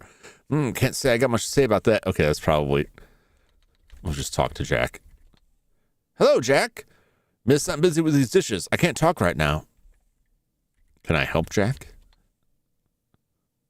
You help Jack wash the dishes. Thanks, miss. Lots more dishes than usual. Happy to help. Now I gotta go see to Mrs. Crab and Mr. Shaw in the bar. I have to make sure they don't drink us dry. And of course I need to get Mr. Richards his hot toddy. He likes a soothing drink before bed. And I don't want to keep Margot waiting. Ugh. Forget about that last one, won't you? What's that about?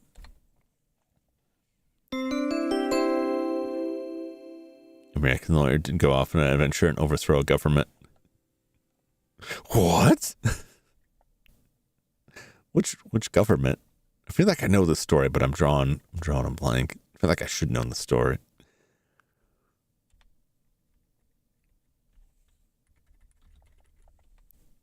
There's a kettle on the stovetop.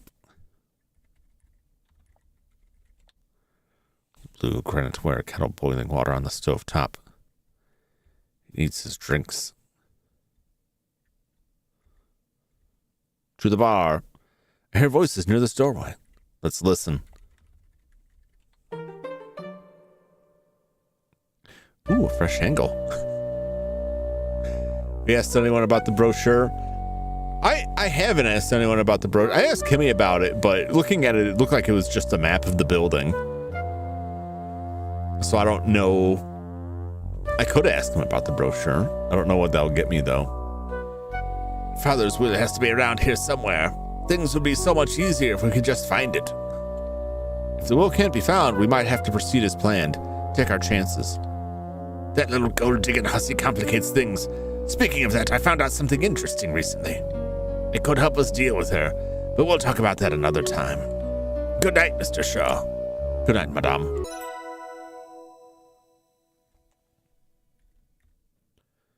Well.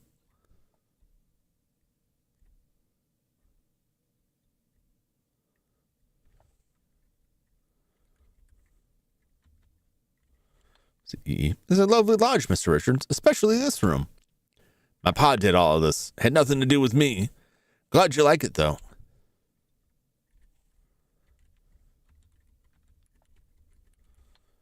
What? Never mind.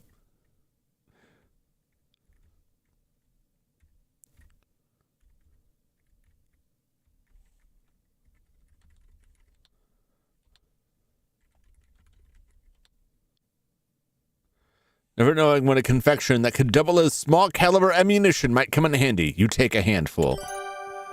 Well done. I've got lots of candy now. It's mine. Part of put hamster in microwave was blocked. I like that gets referenced in Day of the Tentacle.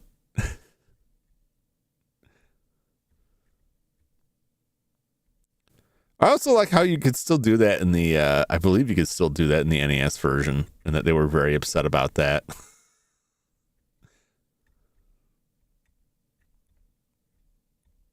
They're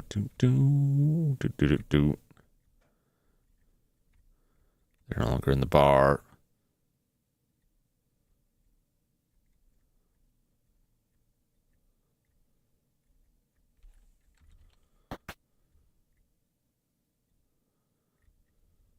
This was all locked up. But I was in there before. Someone must have been in there. Open door, but which door?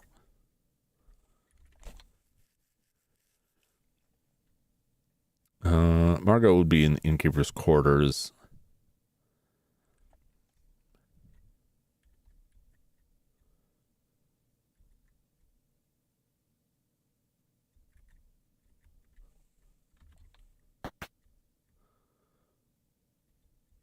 Just bust in everybody. She's sleeping. Nessa is here.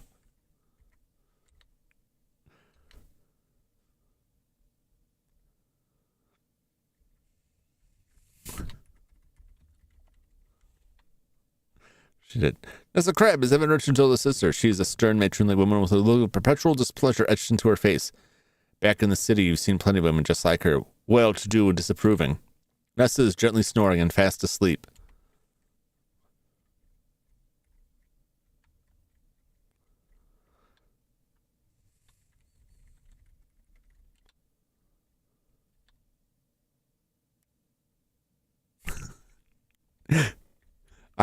You have to check.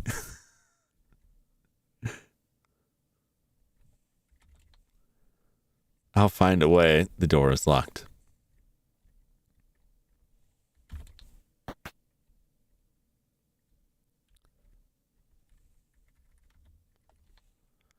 Corvus Shaw is entirely dressed in black slacks and a striped vest with metal buttons. He seems like a very clever sort with quite a sharp tongue. You can see why he gets along with Nessa so well.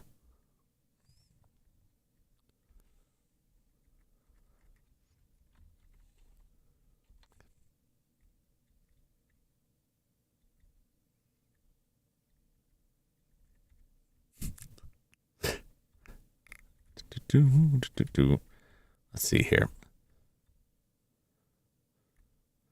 I hear voices in this doorway. What are they talking about? Listen. We're going to snoop on everything. You can hear muffled voices in the boudoir, but the speakers are too far from the door to hear them clearly. Perhaps you could listen to the door with an item that would help. If I can't figure out what to use, maybe someone else would know. Do I have anything in my inventory? I don't think I do. I need some kind of glass.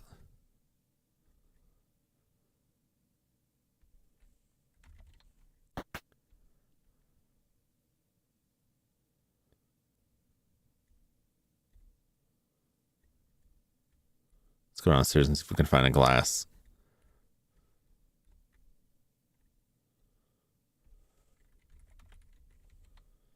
Glass doesn't really serve your purpose. They have such delicate stems. Yeah.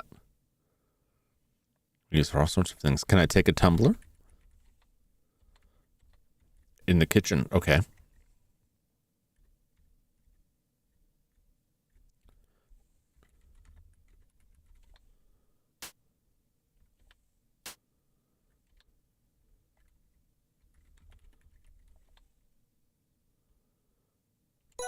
Great. Let's roll. Way too many arm expeditions. It took a bit to find. William Walker. Oh, it's William Walker. The name rings a bell.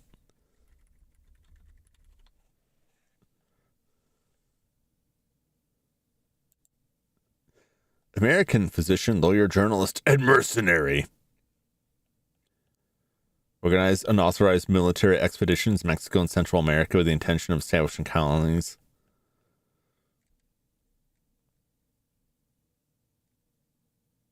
Took control of the Nicaraguan government in July 1856, set himself as the country's president. Wow. That's bizarre. That's quite crazy. Am I going to soup in the rest of the kitchen? I might. I feel like I'm spending a lot of time looking around at nothing. Oh, my click's back in. Oh, we have all this up there, too. FNAF outside of a few bad apples. The fandom is squeaky clean. The fandom in that is kind of wild.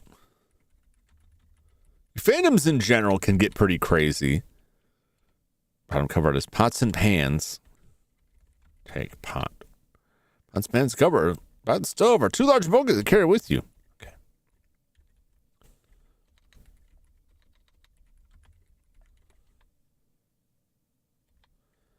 What am I looking at that? I don't know what this is called.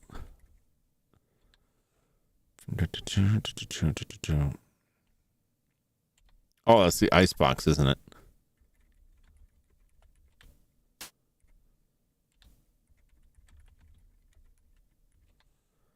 Ice block is rock solid and frosty.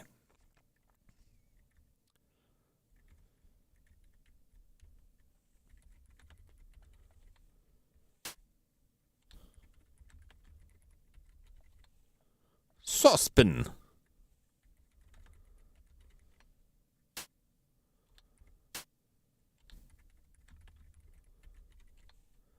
Huge heavy pots and pans. The bottom covered glass pane cupboard contains a couple of decorative plates, a pretty blue mug, and some plainer mugs. Interesting. If only I could lift the mats. There must be a way. There might be a way. I shouldn't say must. There could be. It's possible.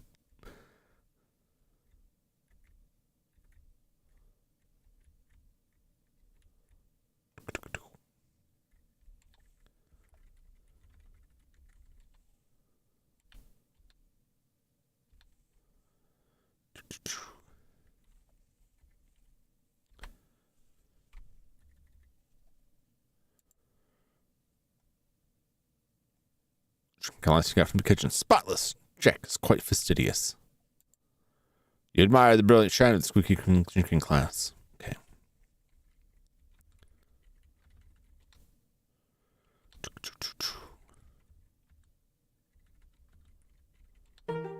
There we go. Without the drinking glass, you can hear a conversation behind the boudoir door. Let's have a look. Oh, monsieur, you are wonderfully helpful. I cannot thank you enough. I do what I can. Mon Dieu! Sorry about that, but you know we gotta go slow. The pamphlet says so, right? It does, more's the pity, but I think it's working. You'll hear some muffled cries. Shh, you gotta keep it down, especially tonight. So many ears around. You're right, of course. This must remain our little secret. The voices go silent for a little while. All right, I think we're done here. I gotta skedaddle before Mr. Richards finishes his drink and comes to bed. Of course. Merci, Jack. Your days and nights are so very long. You got that right. And I'm not done yet. Having all these folks in lodge, I gotta work that much harder. I'm sure they will be gone soon. Everything will be back to normal. I hope so. Bonne nuit, Jack. Good night. You hear footsteps coming toward the door.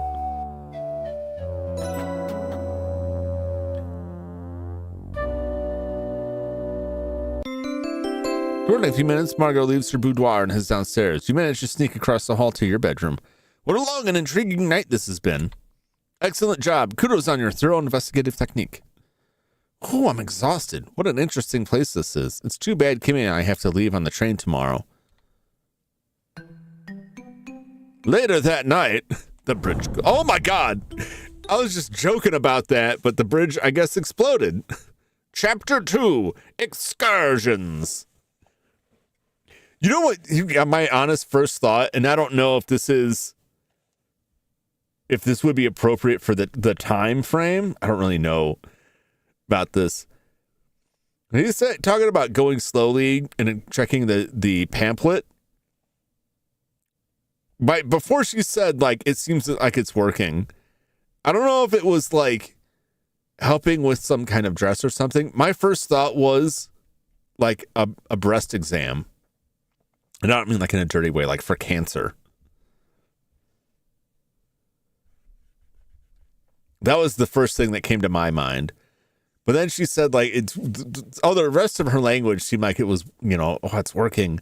They're working off some kind of pamphlet. So it's some kind of like, he's either trying to fix something on her clothes or make something, or there's something on her that he's examining, is my guess.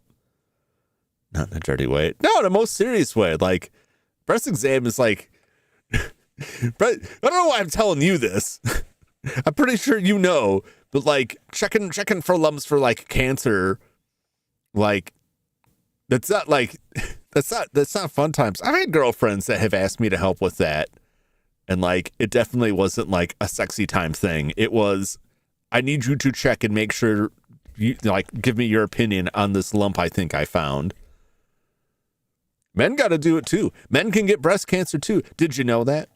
Did you know that? Might want to think about it.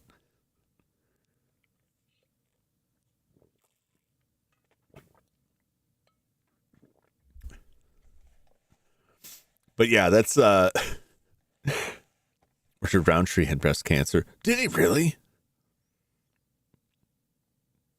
I did not know Richard Roundtree had breast cancer.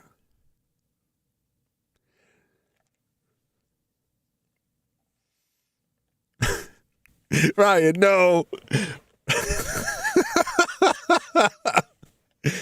Well, it's good. It's good to check and be thorough. I don't have any more comments about that. But that was my thought. Was like maybe he was helping her or something. Like, because honestly, like Evan doesn't seem like the type of man that you would ask for help with that. You know what I'm saying? But that was like the start of the conversation that we overheard. The rest of it didn't maybe quite lean that way. But like, why would they'd be doing it based off of a pamphlet? You know what I'm saying? Like, hold on, I got to read this pamphlet. Which then also makes me wonder if this pamphlet has something else going on in it. Okay, Nancy, I'm all ready. Let's go. I wish we could stay here longer.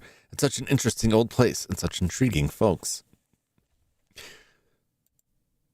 Felt cancer indeed. And pancreatic cancer. Yeah, I know he had the pancreatic cancer. Pancreatic cancer is rough because there are types of it that are fairly treatable where you can get a pretty long prognosis for it. From what I understand, Steve Jobs, his early prognosis, like if he had gone through with the recommended treatments, he would have had a much longer lifespan. Theoretically, he could have. There's no telling what could have happened, but some people decide not to go through that. Although, on the flip side of it, I've known people who had, like, cancers found fairly early. I know one individual in particular that comes to mind, that was found fairly early, and they had a pretty decent prognosis, but, like, the treatment they got for it just destroyed their body, and it didn't really accomplish what it was after. It just made his quality of life at the end that much worse until they finally just stopped the treatment. So, I mean, it's everyone's different. Every treatment is different. And it's easy, like, to come through that stuff and just be like, well, I'm not going to do what the doctors tell me. But, like, they do the best they can. I want to believe that.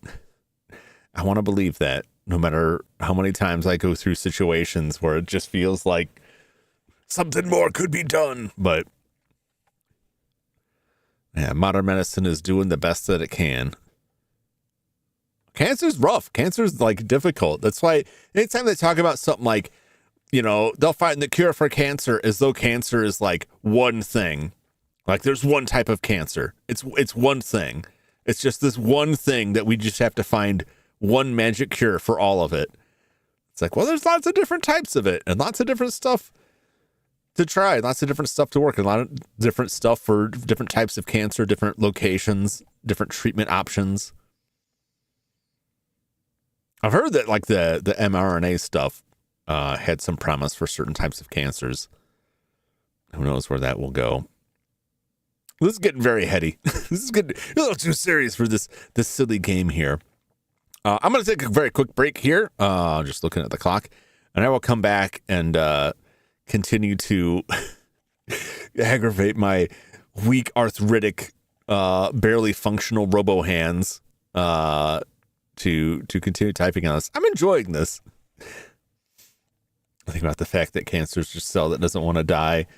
Yeah, a lot of the complications are like there's different types of cancer and like different varieties of the mutation that occurs that causes like the cancerous growth. Different locations may be subject to different things, right?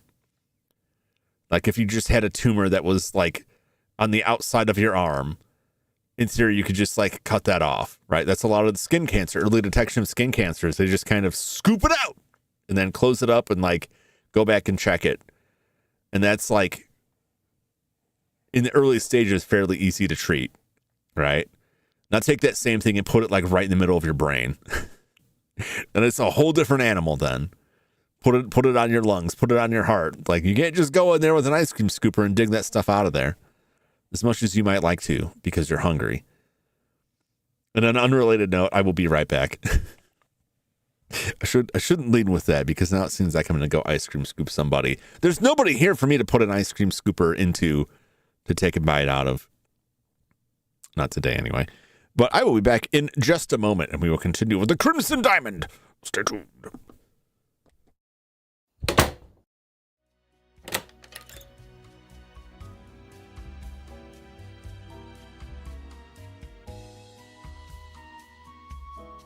Silas, you don't use an ice cream scooper on the ice. That's what the melon baller is for.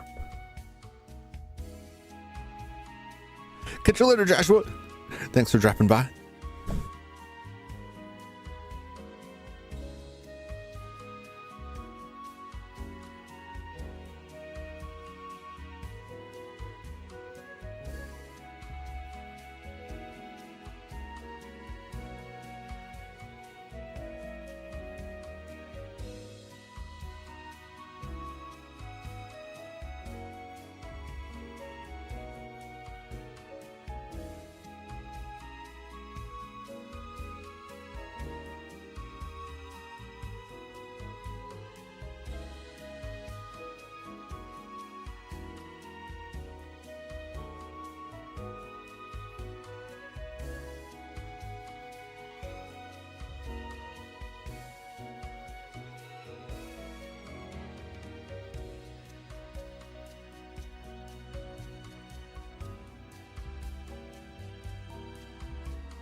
There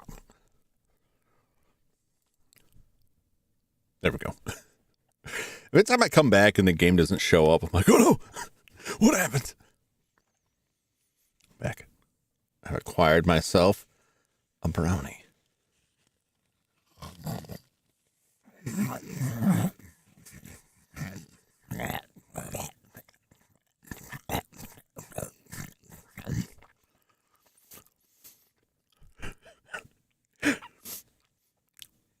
Sorry for the exaggerative cartoon eating sound effects. I thought it would be funny. And I realized people might be horrified by that. Share the brownie. I will mash it into the screen as hard as I can.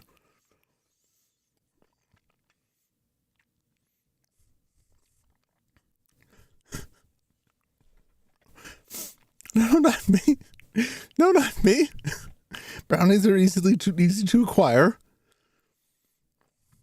If I could spread the brownie via chat, I would.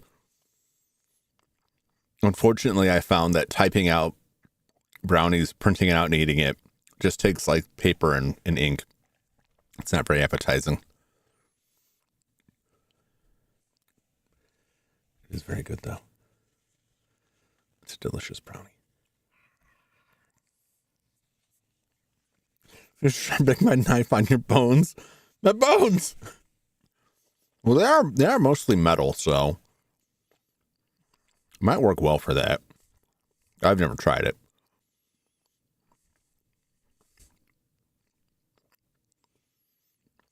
It's a good like intimidation move if you have a prosthetic limb. You just like scrape your bladed weapons across it. Or like if you have a hook hand and you like drag it across the wall.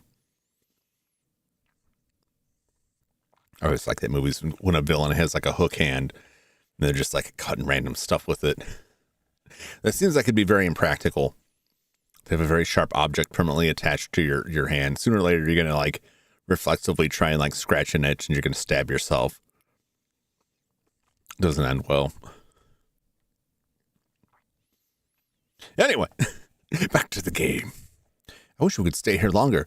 Such an interesting place and such interesting folks. I know what you mean. What do you mean? You didn't talk to anybody. You just slept. Well, maybe she talked to somebody. We weren't looking. I can see that you need a minute. I'll meet you at the front door. Thanks, Kimmy. What a peculiar place. Game has auto-saved. Can I just tell it to save? I can.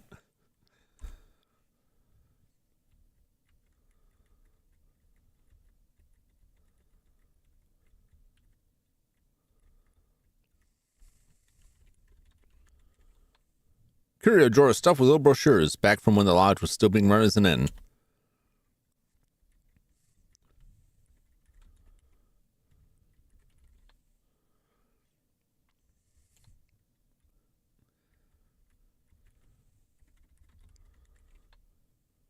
It's a small bunch of lovely, freshly picked red flowers. Take flower. Flower's a pretty decorative accent that brightens the room. You decided to leave them alone. Doesn't look very appetizing. I don't know.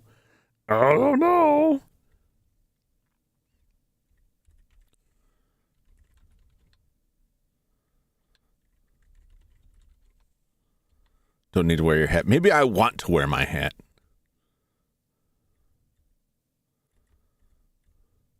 Boop, boop, boop.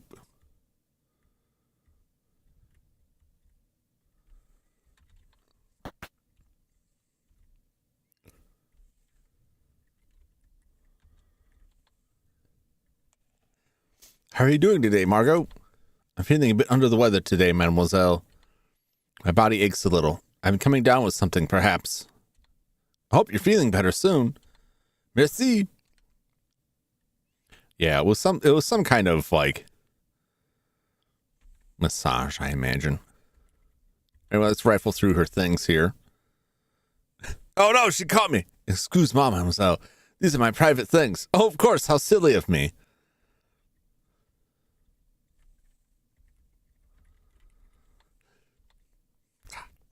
Damn it. if I just hide back here?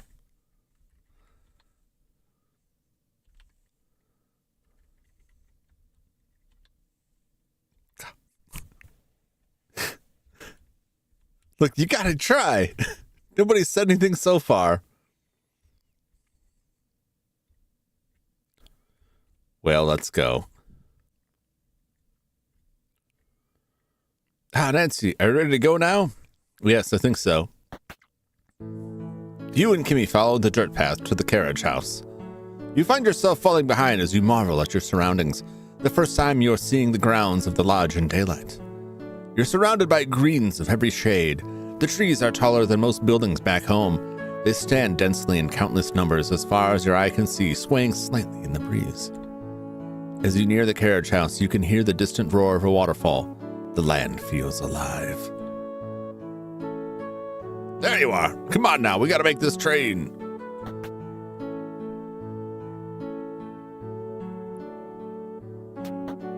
Right, let's go. Jack drives you and Kimmy back to the train station. The car ride seems a bit shorter this time, maybe because you can see your surroundings. Did I see Albert in the car as well? Was he supposed to be in the car, or is that just like an asset reuse thing, like they had the drawing from before? I'm curious about that. No, he is there. Wait here. I'm gonna check the telegraph machine in the station. You wait in silence. Early morning in the deserted town is so quiet, it nearly makes your ears ring. Did you just hear Jack gasp? Jack's taking quite a long time in there. I'm going to check on him. Whoa! Hey, I told you to wait outside. What's inside there? Jack looks agitated. He stuffs a strip of telegraph paper tape into his pocket. What's wrong, Jack? Going back to the lodge. Bridge is out. Don't know how long. Oh, dear. Oh, by the way, any of you folk know someone called Carl? No? Never mind. Why do you ask, Jack? Telegraph in the station for him. It was printed off on the machine after my message, so I cut it and pinned it to the board inside. That's how messages get passed on to people in this area. It's a decent system. Well, I'm going to send a message to my superiors. Wait here. The syrup syndicant's operation. They can't let the maple flow. What happened to the bridge, Jack? An accident. Train can't get to Crimson. Looks like we're stuck with you for now. Jack looks over at Kimmy. Looks like you got your wish, eh? But like I said before, leave the cormorants alone.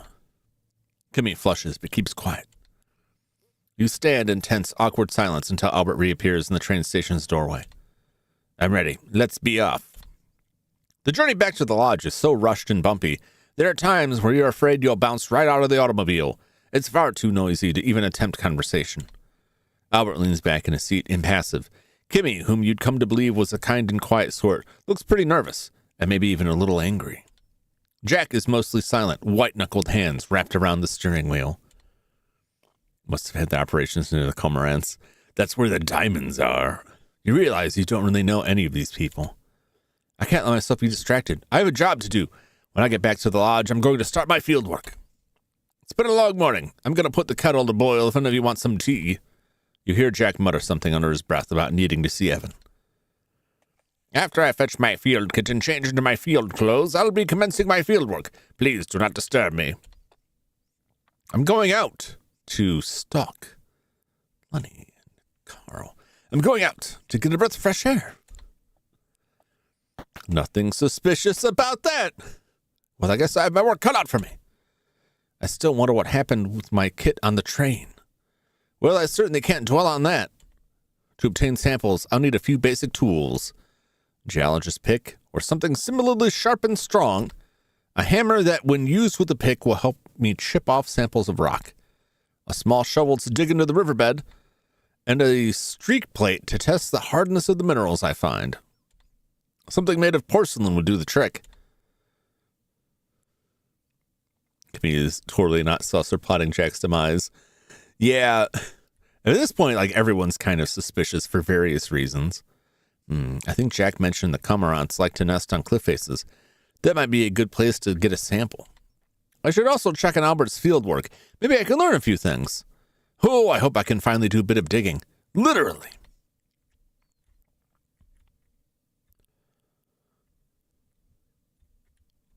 Okay.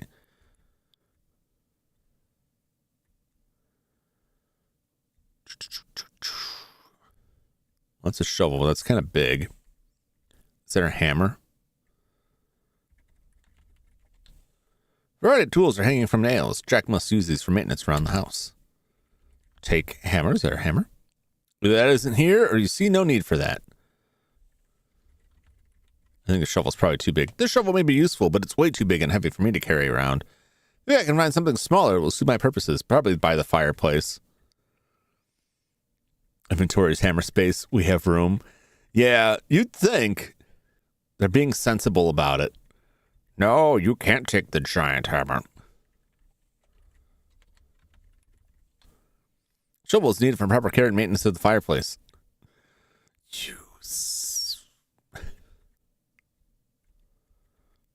What was in this?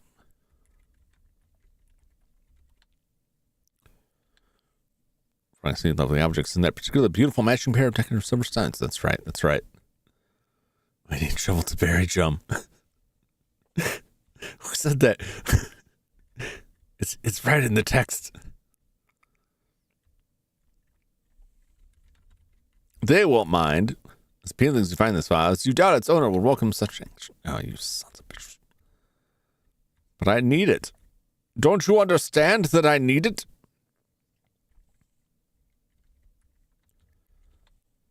What are you still doing here? I thought you'd left this morning. The bridge was damaged, so the trains aren't running. A shame. Well, well, look who's back.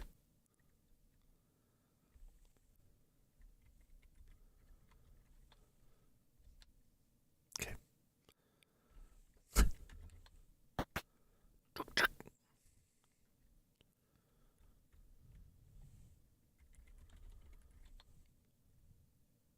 The luggage is locked.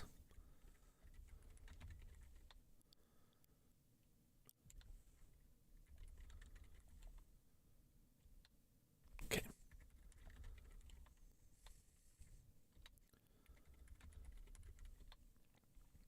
A water glass and pitcher are set on Albert's nightstand. What a thoughtful and hospitable touch. Polished and sparkling to Jack's high standard. I can't spit.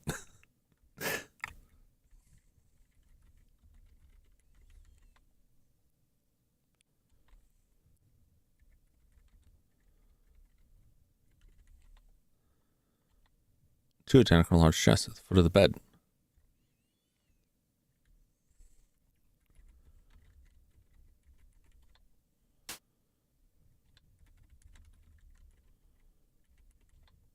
Wardrobe was full of Albert's clothes and shoes.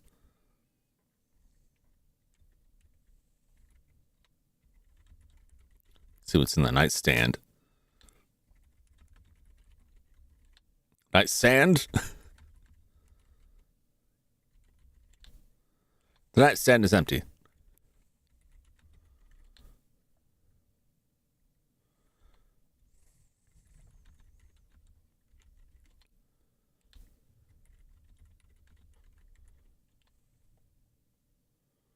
The left drawer is also locked. Fair enough.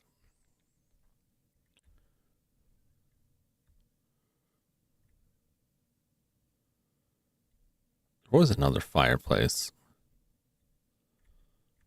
I think it was downstairs, possibly.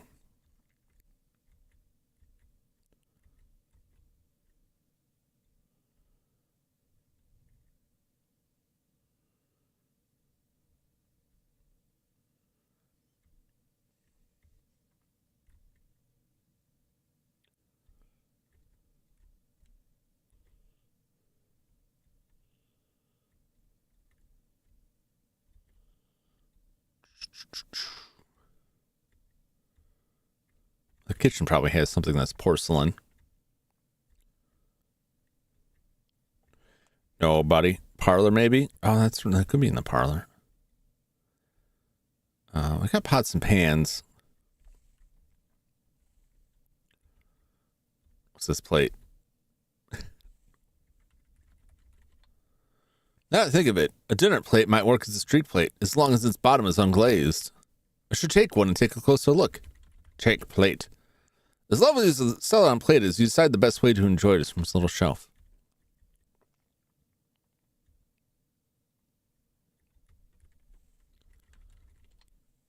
Four plates are out of your reach, a common problem for someone of your height. I don't really want one of those plates anyway.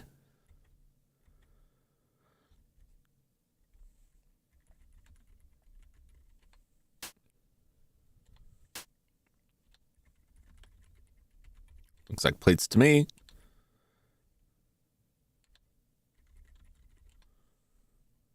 Take a plate from the cupboard. I think this plate is porcelain. Maybe I can use it as a streak plate. I should take a look at it and see. When I think of it, the unglazed underside of this porcelain plate would make a great streak plate. Streak plates are used for ascertaining a mineral's streak color, but any minerals higher than 6.5 or 7 won't make a streak. Rub samples on the plate to see their color. Your streak plate has a Mohs hardness of 6.5. Interesting. Okie dokie. Parlor, maybe it could be. It might be outside too. I hear voices this doorway. Wonder what they're talking about. With the help of the drinking glass, you can hear a conversation behind the sturdy door. What's funny is I kept that glass. I'm just going to take it with me on the road. This is my glass now. I'm going to sell it in the city. So it's a problem. Could things get any worse? Who could have done it? Who would be capable? Don't know. Burn the tape. Tell no one. Keep an eye out. You got it. Wait a little longer, anxious for more details, straining to hear more of the conversation. What could have Jack learned from the telegraph tape? You were so deep in thought that you failed to hear the footsteps approaching the door. Hey, what do you think you're doing? Loitering outside doors. Get! Sorry. She's gotta be nosy. That's how she gets the job done.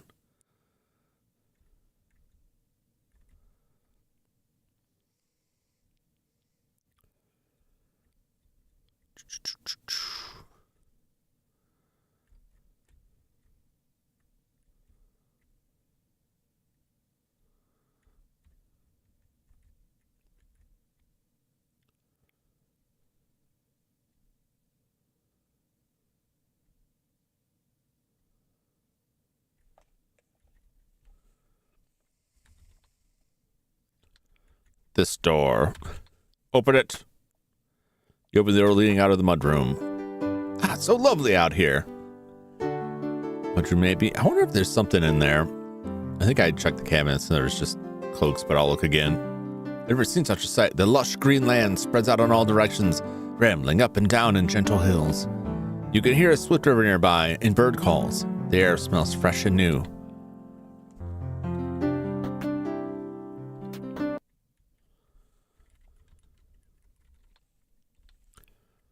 What you would call that?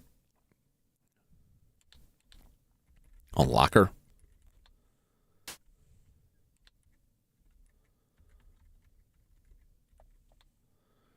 Right, it contains more old clothes.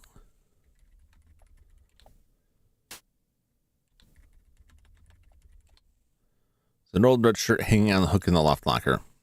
What about the drawer? Is that a drawer I can open? What's in the drawer? It's empty.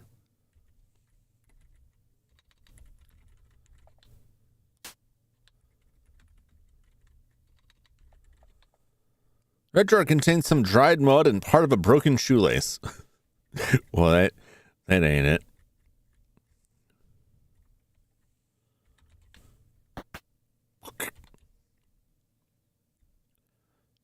Do.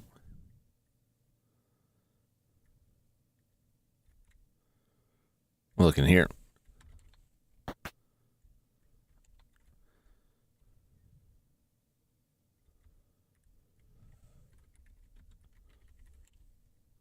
You climb the ladder. Slowly now, slowly. Don't hurt yourself.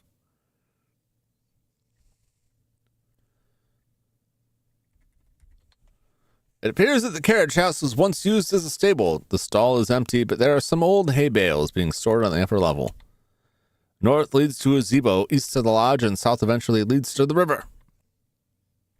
What if I take some hay? Hay is for horses.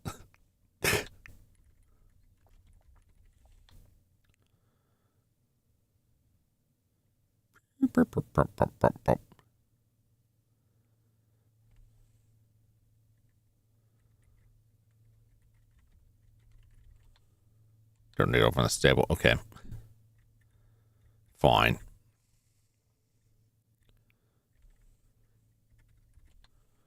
You reach the western limit of the property. The north, you can see the carriage house, the roar of rushing waters. To the south, east leads deeper into the woods. There's a huge boulder here. Albert is here. Talk. And cows and mules and jackasses like you. Jeez. Ooh, look at some bird noises. Good morning, Mr. Respa. How are you today? I'm very busy, Miss Maple. Miss Maple, I'm very busy, as you can see. The field work must be comprehensively performed. Well, maybe that boulder isn't a good place to start. It looks to be a glacial erratic and... Excuse me, young lady. Are you trying to tell me my business? Why, yes, I am. How amusing. Run along, then. Maybe you can help Jack in the kitchen.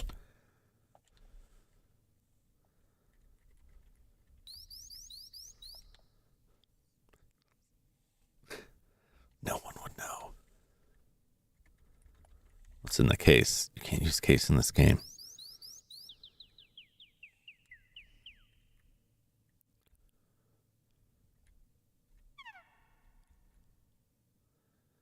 I hear birds.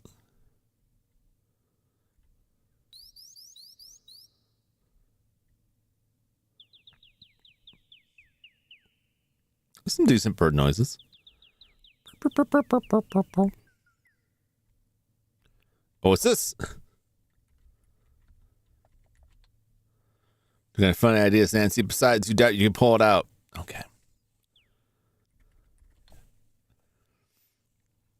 You can kill him. I'm trying. I'll find a way. This apple orchard looks like it's in the process of being harvested. Ripe red apples hang in the trees and litter the ground beneath them. You see a bushel and a tree stump with an axe buried in it. See the garden shed in the distance. Oh, that's what we want, the garden shed. West leads back to the house and south leads to the smokehouse.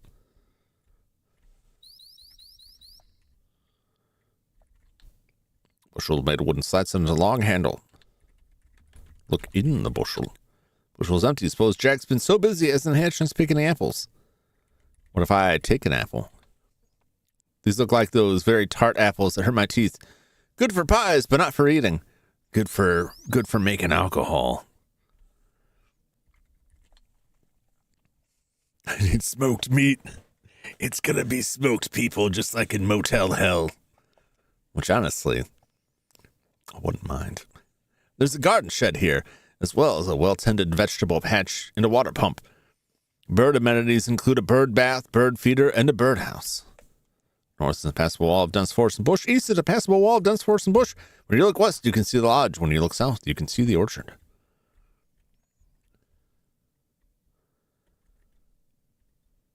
Take some vegetables.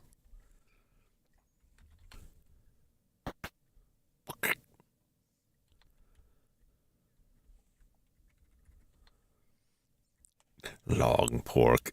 Delicious long pork. I don't know. I watched Motel Hell, and there's a scene where, like, he's got some dead bodies, like, smoking. Because that's what they do. They smoke humans into meat and then sell it. And he cuts off a piece and eats it. And I thought, you know, I didn't really want to eat people, but, like, that makes me hungry. Makes me hungry for just a shank of meat. Fresh off the bones.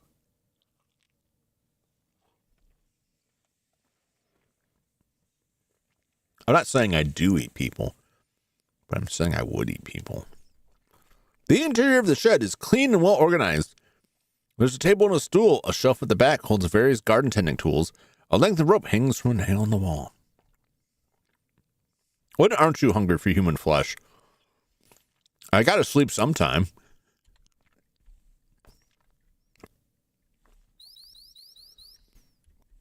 Let's see here. Shelf contains all sorts of garden-related miscellany. Pet food plus the sides are besides seeds, pots, spray bottle, watering can, and a lantern. Never looks particularly useful except for the trowel hanging on a nail. Take trowel. Terrific. Now I can dig the riverbank for specimens. Excellent. What else do I need? I need like a hammer, don't I?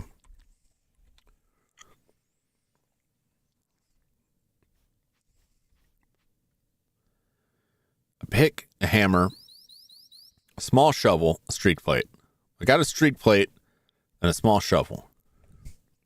Like you don't dream of it. I really don't dream of eating. Plenty of time to think about that in my waking hours. Mostly dream about being trapped in a small cavern and the ceiling is closing in on me and darkness is circling in and the air is growing thick.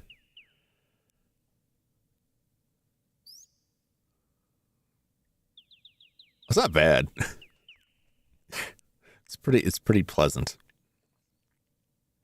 And then I wake up in my cave and it's like, if only this cave was smaller. If only I had a smaller tunnel in which to crawl into and sleep.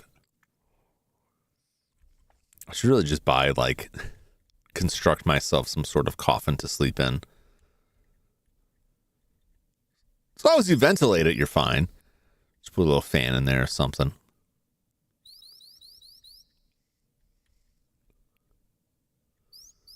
I want to take the rope. You take the rope.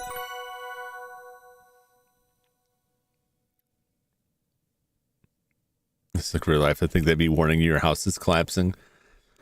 Well, it hasn't caved in yet. It seems pretty stable so far. It's probably just my stacks of books falling over on me. Which is, I'll probably, if I can't finagle enough shelf space in or just get rid of enough stuff, I'm going to end up like people in the hoarder houses who get buried alive under their stacks of newspaper. Only it's going to be stacks of paperback books and old video games. Little different. I need a pick and a hammer.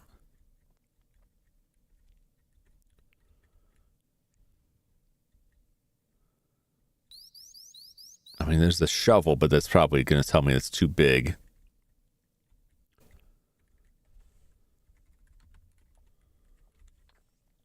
Birdhouse is mounted on a tree.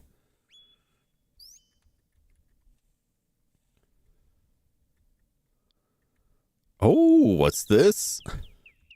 What do we got here? The cellar door is locked. Curses.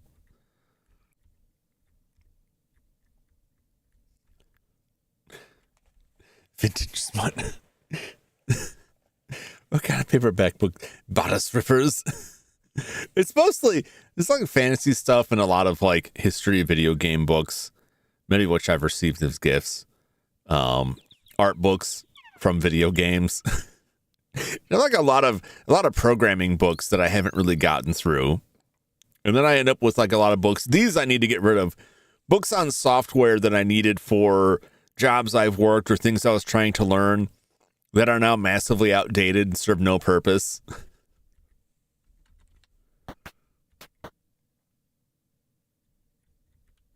Kind of find a pick or small hammer. You know what? The mines would be the way to do it. How do I get to the cliffs? Where do I find Kimmy? What's this? The smokehouse. Oh, there's the meat. An array of smoked meat and fish are hanging to dry and cure. A work table with a deeply scratched work surface against one wall. You see a big bag of salt, a barrel, and a large pot. Can I take some salt? A bag of rock salt is folded closed. Open salt. Sorry, you can't do that. Open barrel. There's no real need for me to open it. Maybe I want to. Maybe I'd like to take meat.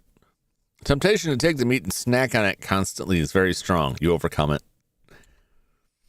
I would very much like that meat there. What else was in there? Deep surface, barrel, large pot. Look, in pot. The large pot is empty.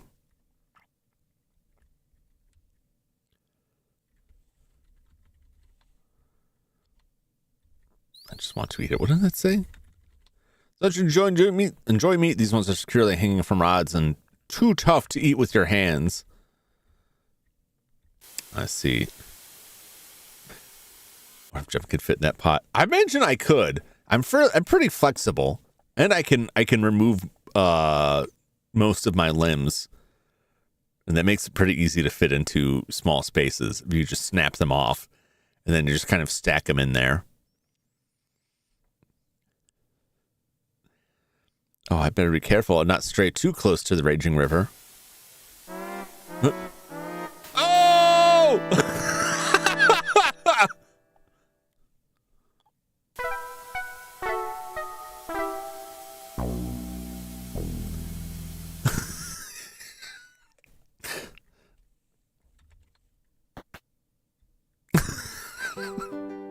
It's so lovely out here. Every sensor site. Yep. All that. So.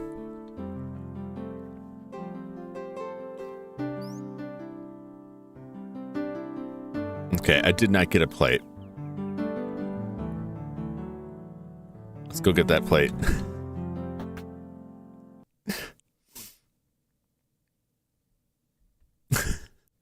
Don't go chasing waterfalls. What do you mean? I'm not referencing anything. What are you talking about? I love that in the other guys where Michael Keaton keeps making TLC references, but then he doesn't seem to know anything about TLC, and he's like, no, it's just an accident. Hello. What's up, Cookie Gamer? How's it going? Hey, how you doing? Manager, turn on the off pixels, my TV. Pause after an hour trying to figure out how to use the remote on my phone.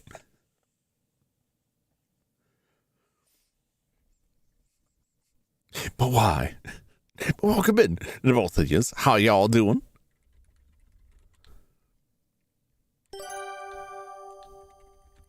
This plate. I already went through this. Great. We got that. Now we just need. So what's in the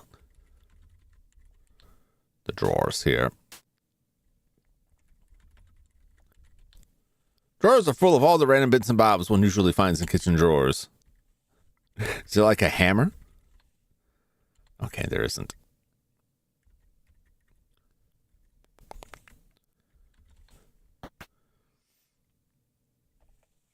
I was just chilling for playing some No Man's Sky. Ooh, nice. The screen is blue and it's supposed to be black. Uh-oh.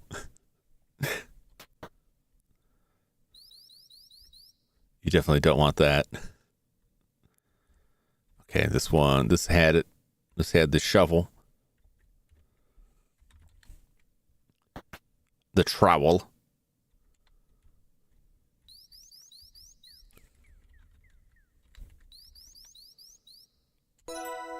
Great. I got that. There we go.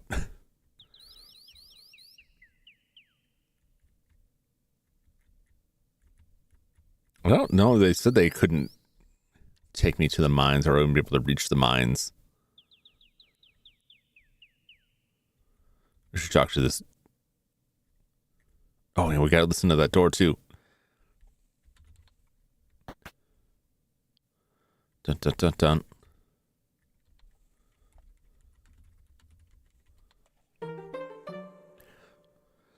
So what's the problem? Could things get any worse? Who could have done it? Who would be capable? Don't know. Burn the tape. Tell no one. Keep an eye out. You got it. And then we get caught. What are you doing?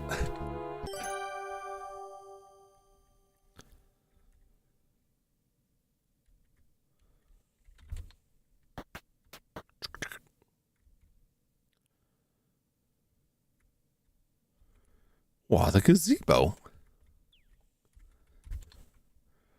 This There's a huge gazebo here. Maybe it's a bandstand. It's built close enough to the lodge to be convenient, yet far enough away not to disturb guests in their rooms with sounds of revelry.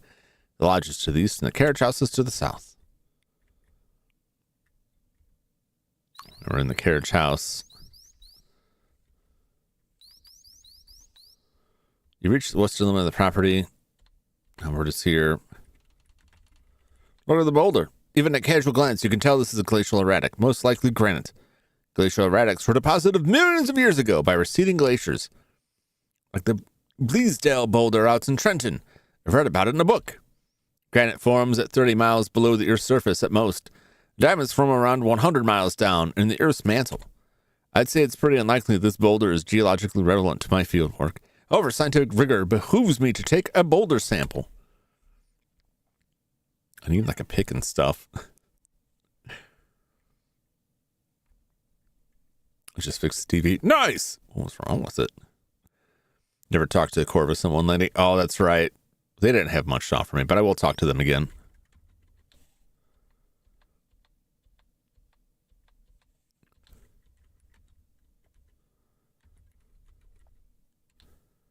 You are too curious.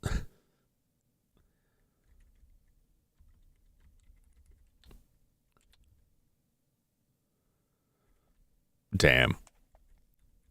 I don't think I'm phrasing it properly, probably, but maybe he just doesn't know anything. Hey, it's her.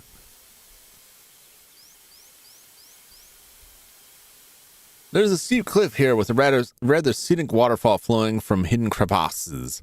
The cliff face hosts a thriving colony of what you assume are double-crested cormorants. They clearly enjoy nesting here. Just turn all the black pixels blue is all. How on earth would you do that? That's crazy. You can see the boathouse east of here, and the faintest indication of the carriage house to the north. Kimmy is here. Oh, hi, Nancy. I didn't see you there. Look, bird. Double-crested cormorant is distinctively large, with a swan-like neck, webbed feet, and a bright orange beak.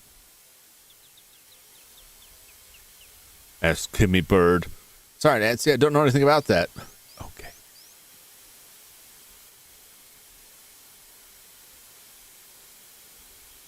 Look, rocks. The rock formation is exactly what I've been hoping to see. What a breathtaking view of the Canadian Shield. This is the heart of the North American continent. 8 million square kilometers of Precambrian bedrock. What a marvel! Better be careful not to stray too close to the edge of the river. Okay. That's probably true.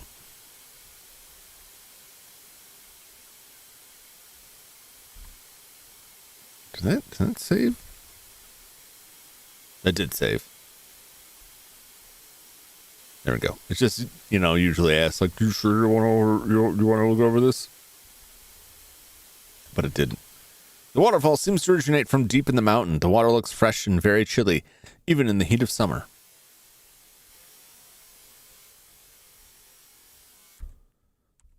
I hit there.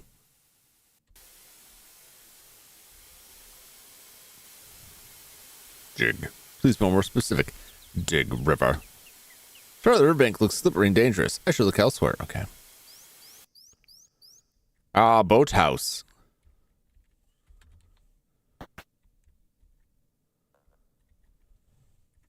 What's in the box? I don't know how I did it. All I know is how to fix it. That's a very strange issue to have, but I'm glad you fixed it. The interior of the boathouse smells damp, which is no surprise. Canoes and oars are stored here. You see a tackle box.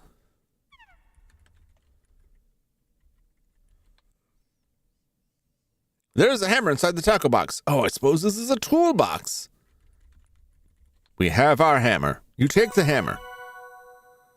Now I just need a pick.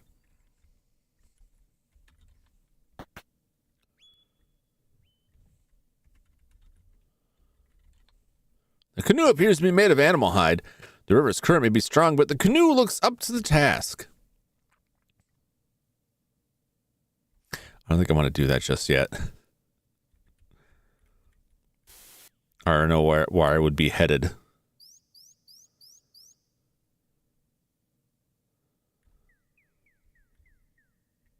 Yeah, if you haven't accomplished my task. Okay. Oh, what's this? That's something sparkled. There's a jetty here overlooking the rushing river. Cattails on the riverbed, and there's a rotting log lying on its side. A dirt path leads north into the forest. West leads to the bridge and east to the...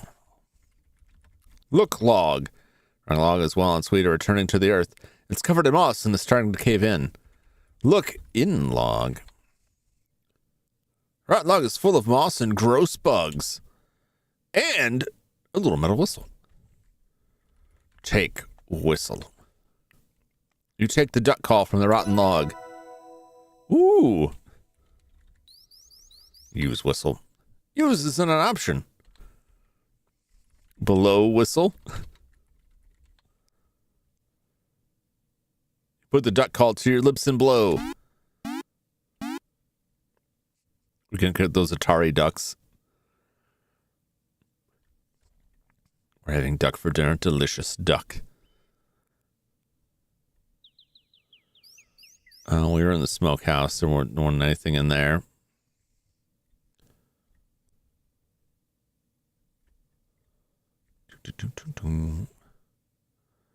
The orchard.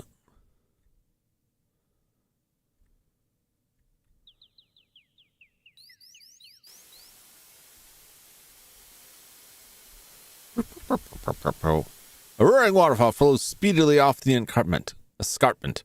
There are mossy rocks by the water that look pretty slippery. Far off to the north, you can just make out the smokehouse. What leads to the jetty? I'm not going near the water. Can we train the ducks to attack? That would be nice. I'm sure they could cause some real damage.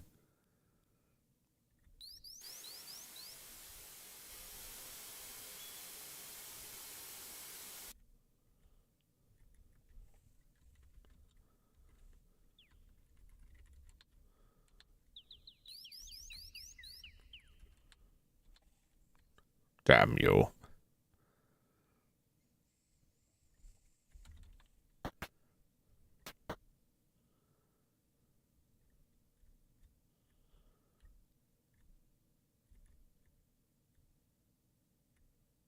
Bum, bum, bum, bum, bum.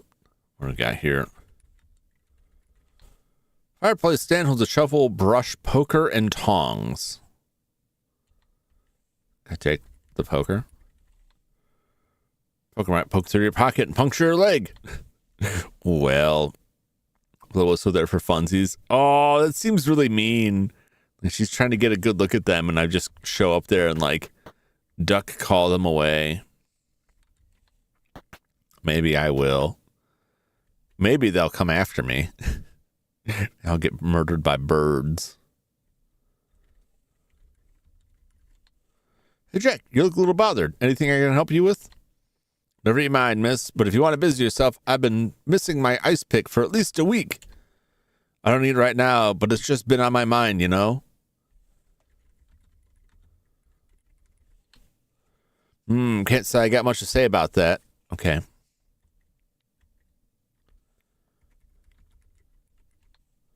Icebox is made safe, well equipped, contains cold foods.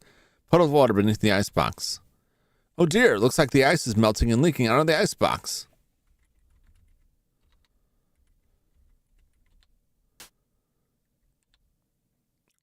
The ice block has melted a bit. There's now a puddle on the floor. Dear, I guess the icebox is a little leaky. The ice block has melted a bit. Now there's a puddle on the floor. Where would his ice pick be?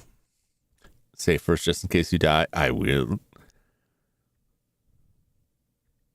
Close the icebox. Ice is expensive and surely hard to come by in these parts. Oh, yes.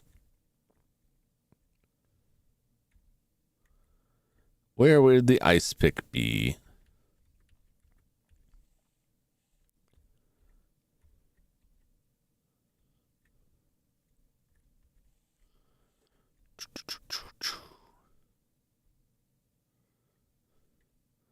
Ice pick is in someone's skull. Could be. Could be. The sink is empty. Okay.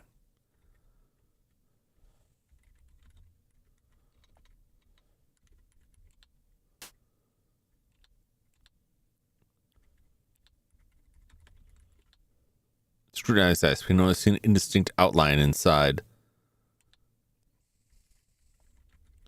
There's something in there. You bashed the ice block a few times with the hammer. That doesn't seem to be doing the trick. I need something pointier. There's something inside the ice.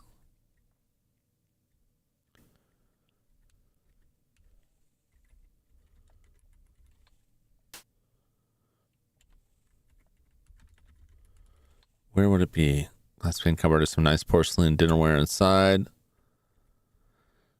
The bar maybe? I mean, we'll probably use it to break off ice in there. So love seat, arm seat, strap love seat.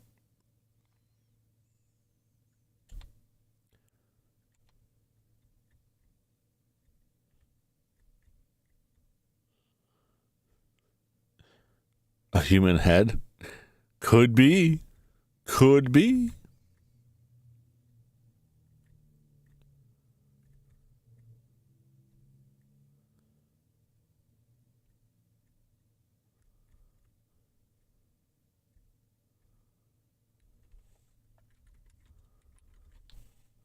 This is a lovely lodge, Mr. Richard, especially this room. My pod did all. Had nothing to do with me. Glad you like it, though.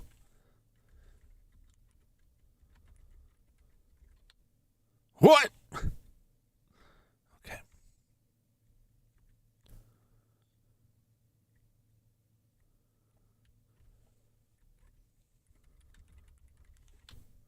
Fireplace's legs and header are carved with simple linear flourishes. You imagine it provides invaluable heat during the long winter months. You see a length of telegraph tape smoldering in the fireplace. There is some powdery silk accumulating in the fire. Can I take the tape? Carefully pick up the telegraph tape. Most of the telegraph tape has been consumed by fire, but you can barely make out some words. Bridge, bomb, sabotage. Oh, wait. Despite your careful handling of the telegraph tape, it crumbles into ash. Uh-oh. Oh, dear.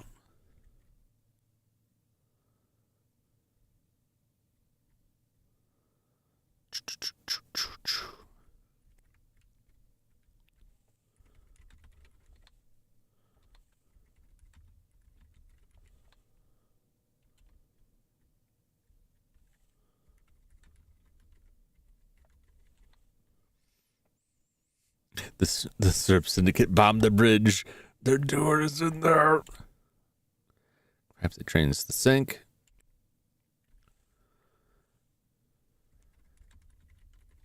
Okay, the drain. Can't use drain in this game. Can I look in the pipe?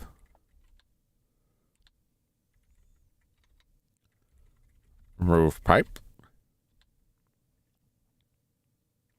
Hit pipe. Break pipe. It could have like fallen down the sink. No,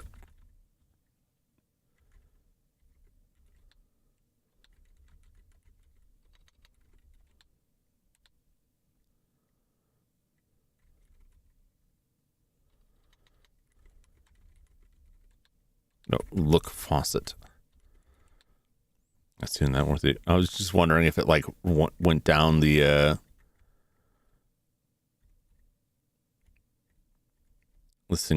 sink drain.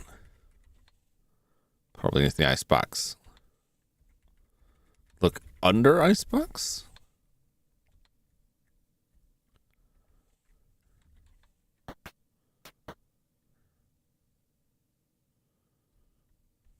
Where could it be? Because I think that pick possibly is what I will use to investigate rocks. The east side of the house, there is a door built into the ground, most likely leading to a cellar. You can see a shed and veggie patch east of here. South of here is the front section of the lodge. North is dense forest. He's got to have some, like, idea.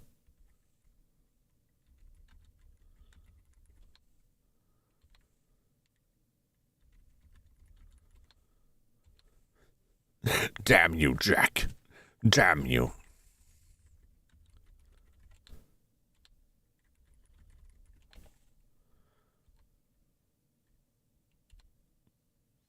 I speak for at least a week.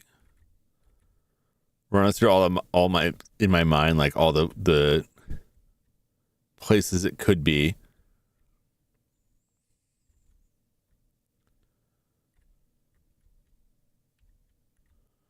Oh, what's this?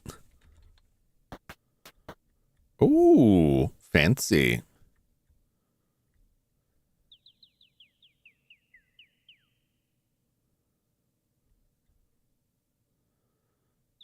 Bird, bird, bird, bird. The pick is in the ice. It could be. I tried breaking the ice and it was like, oh, you need something pointier. Like, wow, dang it. What's up, Uncle Pogo? How's it going? How you doing?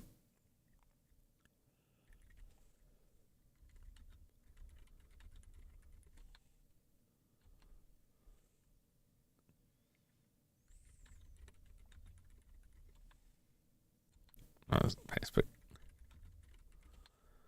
I'm not feeling better, I don't think I'll be coming down to dinner. Sorry to hear that, Margot.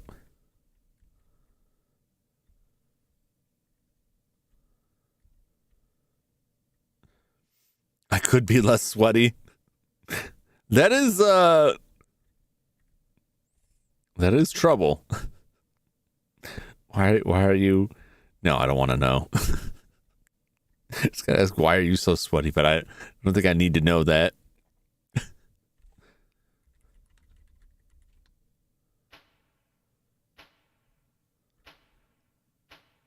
Oh, but all of them. Searching through all the drawers, you find moth-eaten socks, loose buttons, single shoelaces, and other sort of bric-a-brac. Interesting here.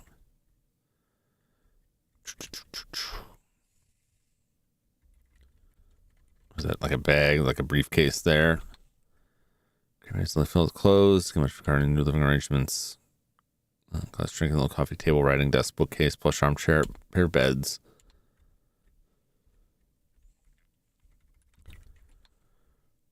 Plotter lamp and a couple of pencils. Can I take a pencil?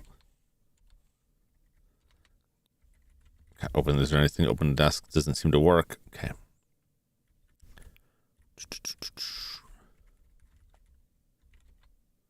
Looks like an old fruit crate filled with a pile of clean clothes.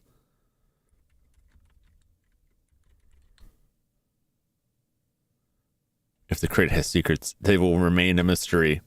I'm pretty sure there's only clothes in here. Okay. You know, it's kind of books you see. Yeah, I read that already.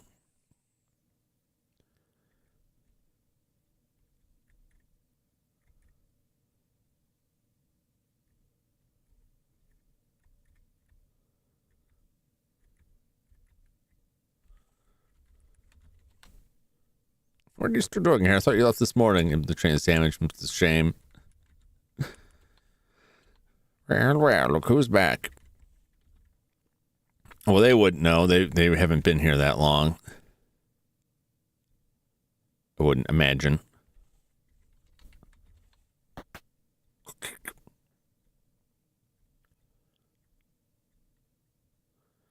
were in there earlier and seen nothing.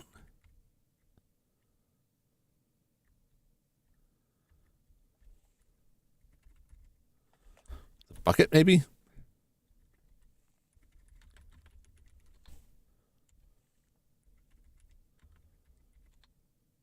Not put in my bucket. Stands in the corner.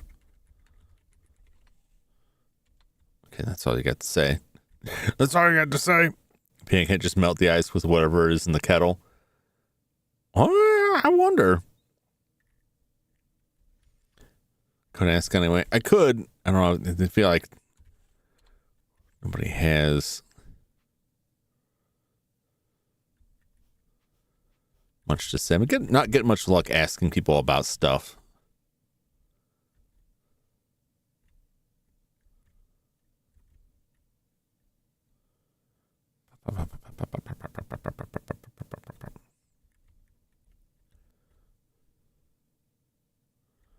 See, I feel like it would be a waste to just melt that ice, but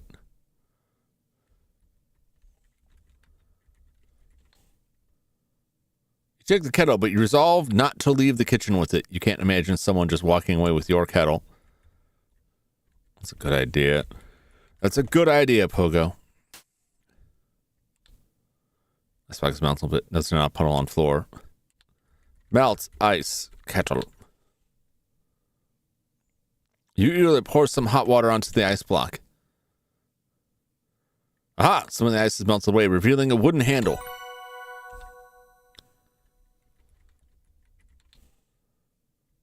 After a few tugs, you're able to pull the wooden handle out of the ice block. The rest of the tool is pointy made of metal. Hooray, it looks like I found an ice pick. That's what I thought. Jack must have left the ice pick on top of the ice block, and when the ice melted and refroze, it gradually got swallowed up. Well done.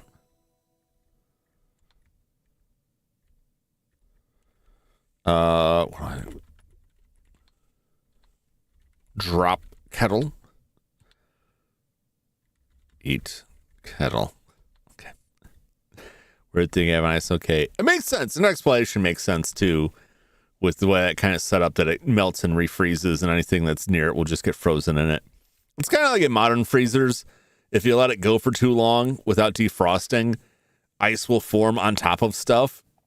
I've had freezers that have gone way too long without a defrosting, and you open it up and don't even realize there's stuff in it, like in the ice, and you start breaking the ice out during the defrost and find like like a little Tupperware container full of some food that's been there frozen in ice.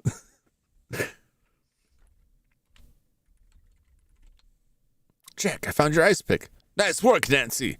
Can I borrow this ice pick for a little while, Jack? Sure, you earned it. When I need it back, I'll let you know.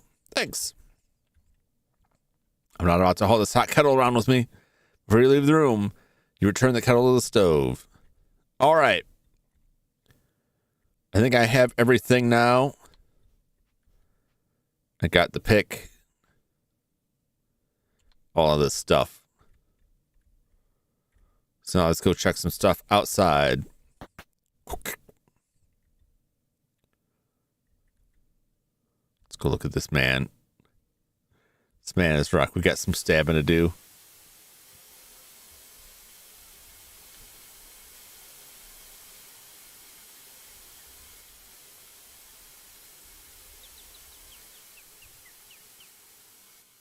You put the duck call to your lips and blow.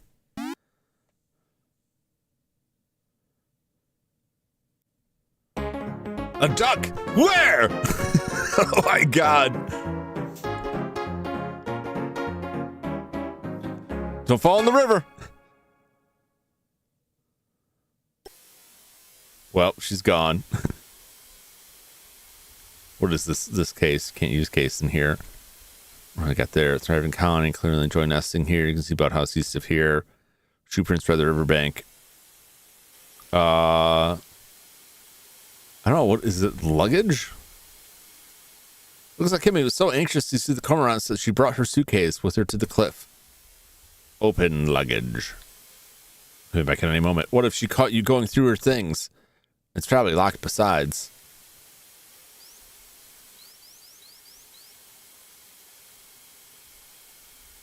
Check luggage. We gotta run away. I don't know. Look, rock.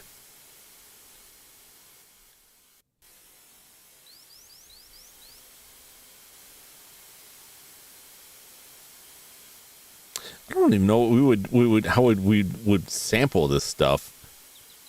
That's cool. So why do we need her to leave?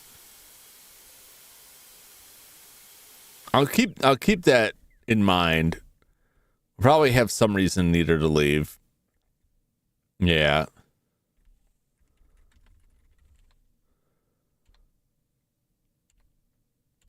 This boulder. Scientific rigor behooves me to take a boulder sample. Take boulder sample.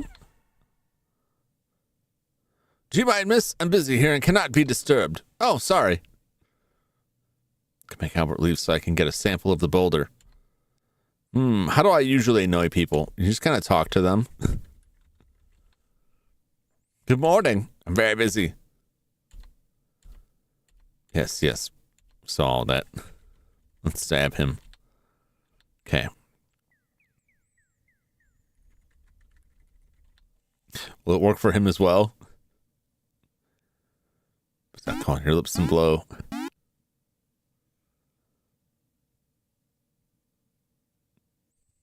I don't appreciate that.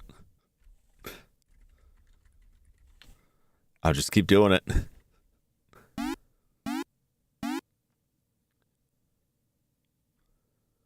Get out of here. I don't appreciate that.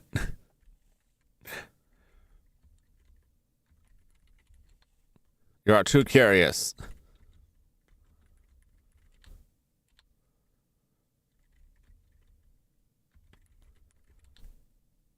Can't use mustache in this game. All right.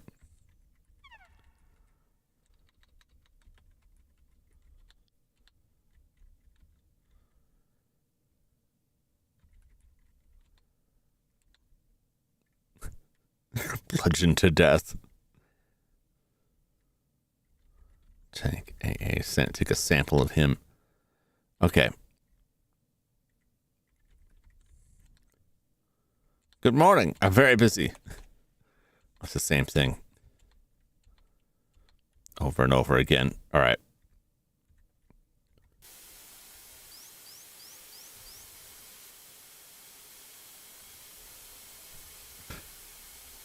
We'll just get right behind her.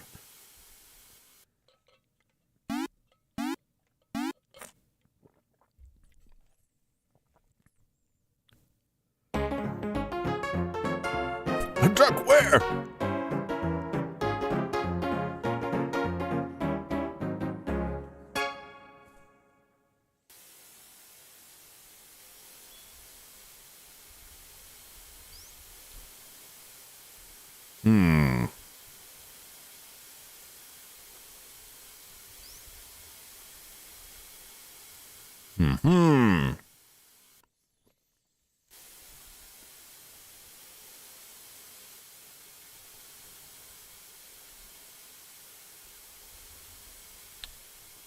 The rise is so steep that you can't see the top of it.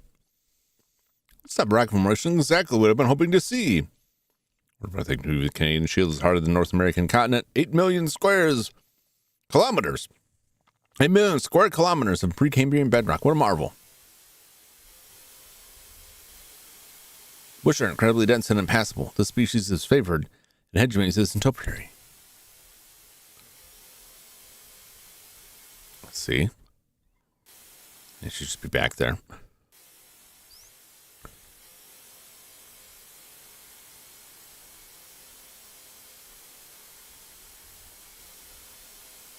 First, very deep in the mountain. The water looks fresh and very chilly, even in the heat of summer.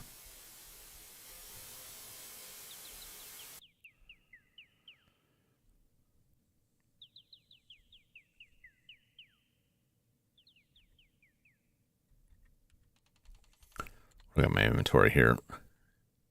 Tape powder. Candy. Duck call, the ice pick.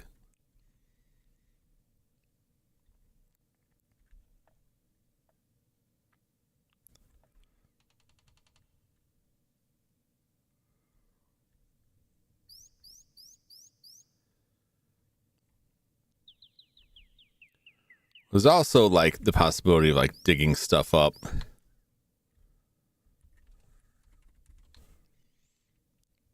Get tails on the bridge. See the boathouse Celeste.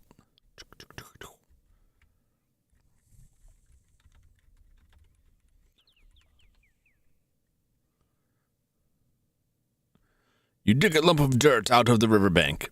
You are surprised at how deep you have to dig before you find minerals of any kind.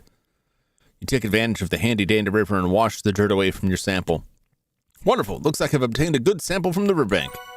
I still need to collect 2 more samples from outside the lodge.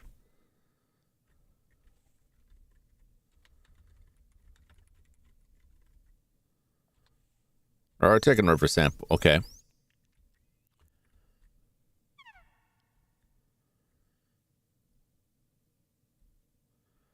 Where else do I take a sample from?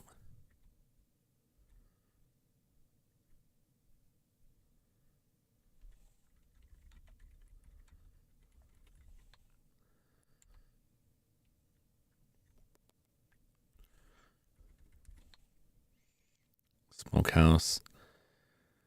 Great goes back my smoke. Okay, there's just meat in there. Delicious meat.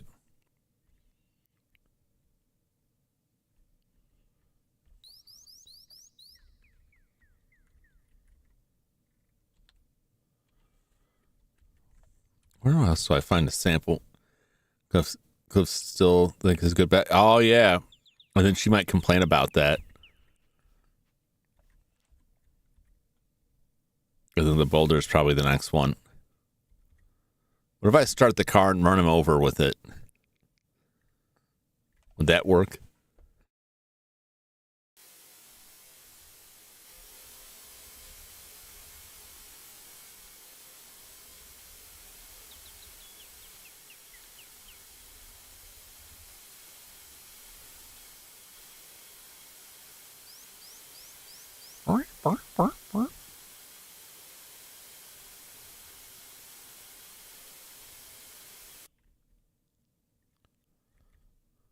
I mean, that boulder was one.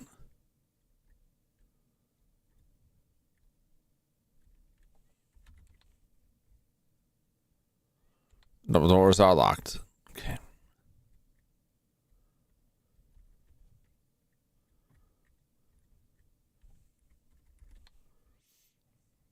From western section, south of here's forest.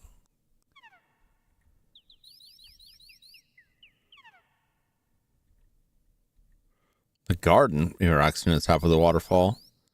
Oh, yeah, that's possible. Well, she said she didn't. She already got one from the river, but let's go to the garden.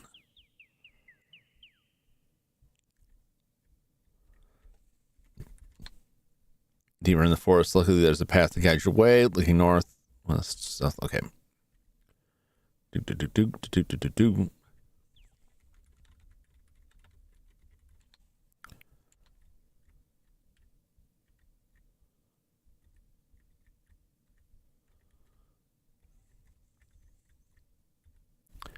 I don't know where else.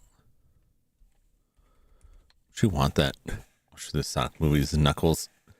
I was thinking what a Sonic fighting game would look like. They haven't made a Sonic fighting game. I thought they made some kind of fighting game with that, or is it just that Sonic appeared in fighting games?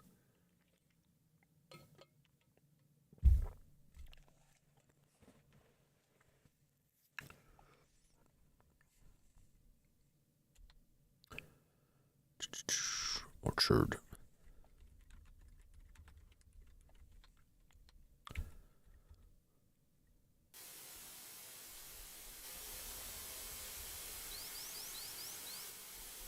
Detected river sample.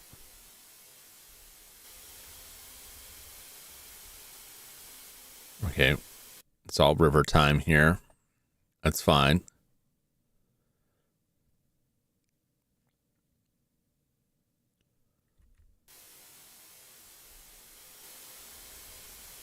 Take a sample of the bird.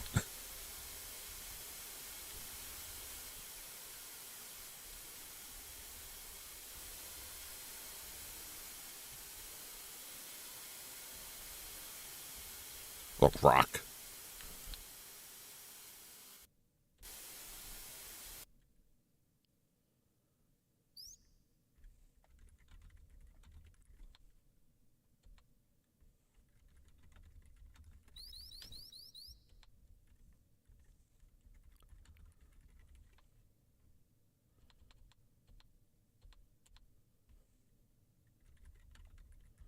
Take sample boulder.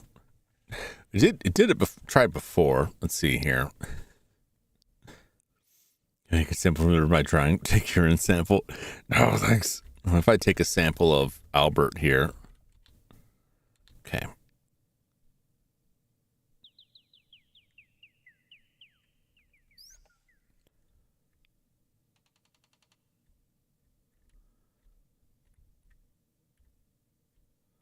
All right. I've got a little bit stuck, but the game does come with a hint book. Let's open the browser here.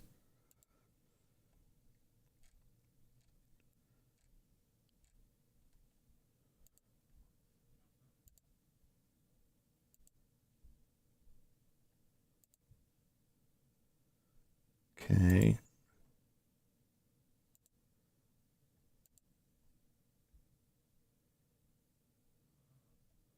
Well, the sample is Kimmy, but like, where am I sampling? So we do need to get Kimmy away from here.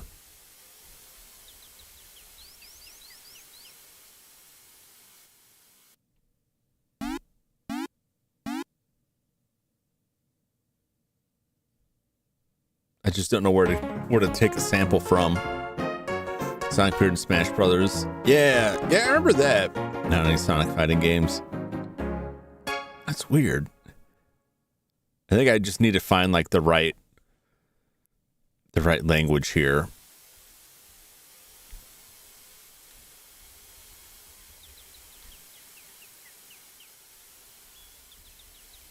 I just say take sample. I'm being too fancy about it. You chip a sample out of the clip using the ice pick and the hammer. Hooray! It looks like I obtained a good cliff sample. I still need to collect one more sample from outside the lodge. All right, that'll be the boulder. I just got to get him out of there.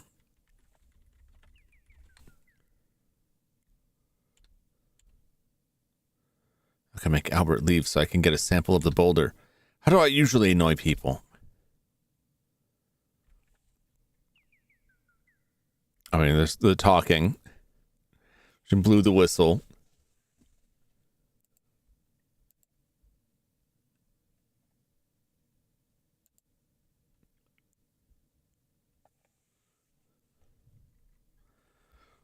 Let's just ask, yeah. You're too curious.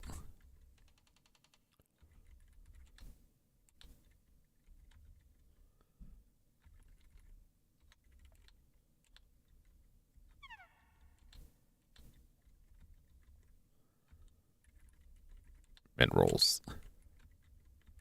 Job. Can't ask for a job.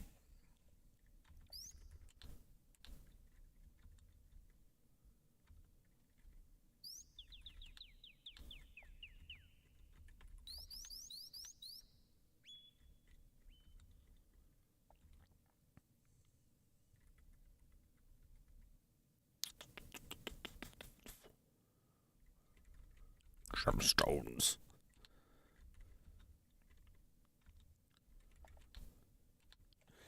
Just keep getting you're too curious.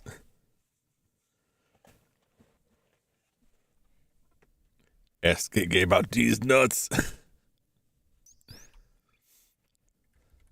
Kill Albert.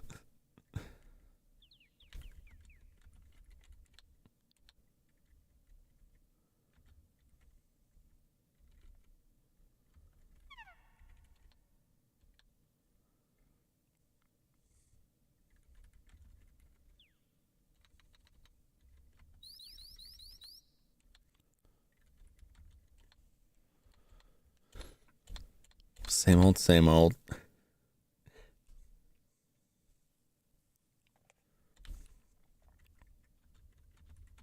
The boulder?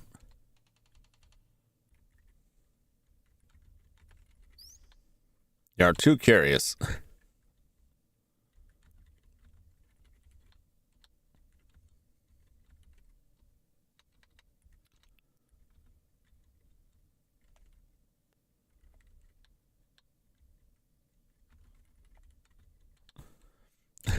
Ask the boulder about him.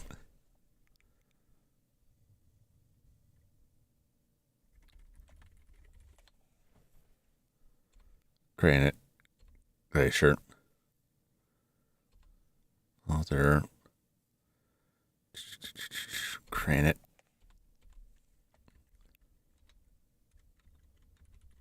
Granite, maybe? You're too curious. That's all I get from him.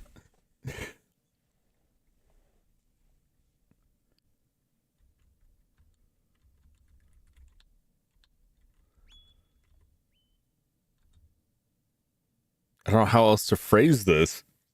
I don't know what else to ask him about.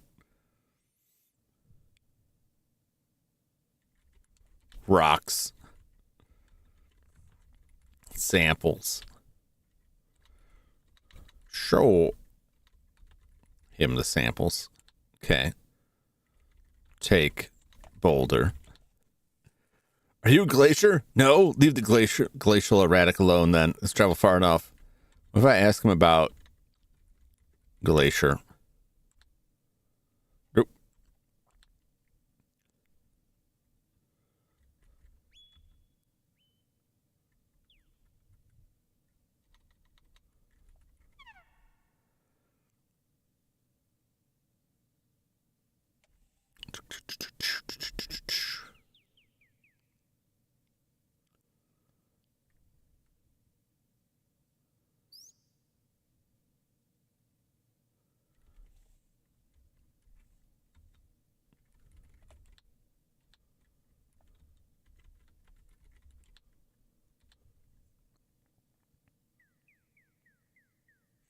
What does it say? A, B, Control A. Ask about Boulder. Excuse me? I was curious. Why doesn't like the ask work? I swear I'm using the phrasing they told me. Maybe I just forgot. Have asked people about stuff. I was curious about your professional interest in this glacial erratic. This rock is granite, which is a type of intrusive igneous rock, but not the appropriate type. Will you please leave me alone? Granite has a high quartz content, whereas diamonds are found in ultra-basic rock that is low in quartz. What will make you stop? Furthermore, granite and diamonds don't even come from the same depth in the earth. Listen, Miss Nancy Maple, Mr. Respa. Yes, Miss Maple. I have had just about enough of your help. I'm returning to the lodge to get out of the sun. When I return to my work, you will not interrupt me. Do I make myself clear? Okay, Mr. Respa. There we go. A Sonic fighting game out there. It seems, what I'm thinking of on top of my head. Mortal Kombat. I'm thinking, what if a Sonic fighter is like that? Just ripping people apart. That'd be pretty wild. I should take advantage of Albert's absence and study that fascinating boulder. Take sample. I really was just not phrasing it properly. You chip a sample out of the glacial erratic using the ice pick and the hammer. It's essential to make my field more comprehensive and include anything geologically interesting, even if it doesn't apply to my goals. Maybe one day someone will be conducting field work on glacial erratics, in which case my observations would be vital. Oh, I should ask Albert about quickly borrowing a tool or two from his kit. Tools will help me so much, and I'd put them right back. I should go and ask his permission. Take tools. Albert is a little peeved at me already. I shouldn't antagonize him any further. Maybe I ask him nicely and let me borrow his tools. I have the boulder sample. I shouldn't delay Albert any further. I'll go have a word with him. Okay. Ripping Sonic's spines off. Just impaling people with them.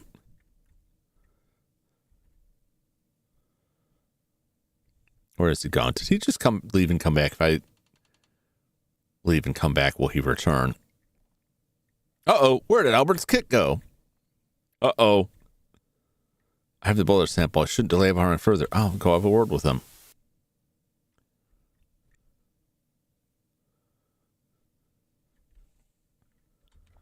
Uh-oh, someone took his kit. But who, and where, and why, and how?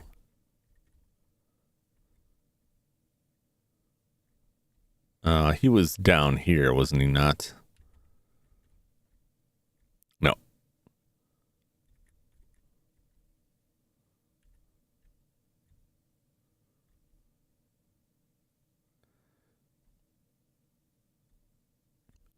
He is here. He was there. Where has Albert gone to?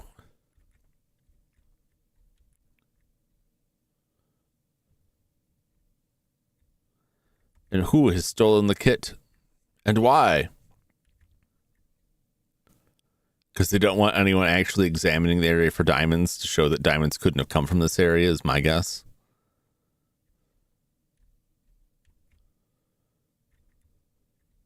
The bar, perhaps? Nope. Nope. Nope. Is Albert dead? He could be dead. Oh, there he is. Is there no respite from you? Should I ask him about his kit? Kit? You mean Albert's kit? I got enough to keep track of around here. You're all responsible for your own things. Say, Mr. Respite, might I borrow a tool or two from your kit? I promise to put them right back once I'm done with them. Certainly not. I've had enough of a break. I'm returning back to work now. Albert abruptly turns on his heels and makes for the door. Albert is gone for a while. You're about to leave the kitchen when you hear his heavy footsteps once more. My field kit's gone. Did you do this, Jack? No, I surely didn't. Where is it? Mr. Richards will hear of this. Who knows? Could be a bear carried it off. You can't go leaving stuff outside unattended. I don't think Mr. Richards cares much about your problems. Why don't you just sit tight until the bridge is repaired? Then you can get out of here and never come back. My superiors will send me a replacement kit. Take me to the train station immediately. Can't. Car's broken. Darndest thing. I put it in the carriage house and a part broke right off. Haven't got a replacement. Nathan's got a car and spare parts, only he's not around, you know. So please go make yourself a drink and enjoy some of our northern hospitality. Albert glares but says nothing. Oh, there's definitely some kind of conspiracy going on around here. I've nearly finished my work for the day, but I really ought to rub the samples on my streak plate. Rub samples. You have to be more specific which sample you like to try. Rub sample 1? Okay, let's see how they're listed here. Visual inspection river sample helps separate the rocks from the possible minerals. Rocks are a combination of more than one mineral, so it's easy for me to remove those from the sample by visual inspection. I've also removed the red stones from the samples. Those are clearly garnets and not the subject of this field work. There, now I can analyze the sample using other methods. So that's river sample. Just gotta rub one out. Oh no, Ryan. First glance, clear the cliff sample is igneous rock. This is consistent with what you'd expect for an area known for garnets. The cliff sample boasts a variety of fine specimens. It's packed with red and white stones. My, I can see why this area was so good for garnet mining. You look at the glacial sample. You took it for granted, and indeed it is. That's a terrible song. Terrible joke. Rub river sample. It feels as you expect it would. Okay. Streak?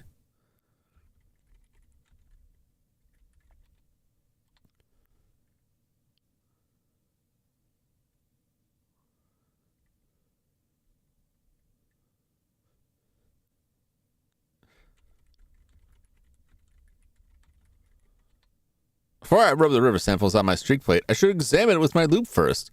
I've nearly finished my work for the day, but I really ought to rub the samples. Okay, fine. Loupe it is. Closely examining the river sample with the loupe, you can see that some of the specimens have tiny arching scratches and a pitted frosted structure. Some of this is river glass, so I can eliminate those specimens from the sample. River glass and sea glass are bits of glass that have been tumbled with water and stones for years. It can sometimes look like minerals. Okay. Is rub and streak the same message? More or less. Type it, you want to. No, I don't. I can't do it. I draw the line at murder. On closer inspection, you can see that the cliff sample is coarse-grained, leading you to conclude it is an intrusive igneous rock. Diamond is an intrusive igneous rock, meaning they form below the Earth's surface where they had time to form into larger crystals. It's possible that this area could be geologically suitable for diamonds. Closely examining a glacial sample with the loupe, you can definitely conclude that it is granite. The sample has a planaritic texture. That means the crystals that make up this boulder can be seen by the naked eye. This particular specimen is composed mostly of quartz and some feldspar, which is typical. Okay. Rub river sample plate. Rub the specimen's river sample on the streak plate. One of the specimens produces a white streak. The streak plate probably has the Mohs hardness of about 6.5, so this specimen is softer than that. Since diamonds have a Mohs hardness of 10, I can conclude that this part of the specimen is not a diamond. Draining specimens from the river sample don't make any streaks on the streak plate. When a specimen doesn't make a streak, this is sometimes called a colorless streak. The streak plate has a Mohs hardness of 6.5 to 7. That means the minerals in the specimen are harder than that.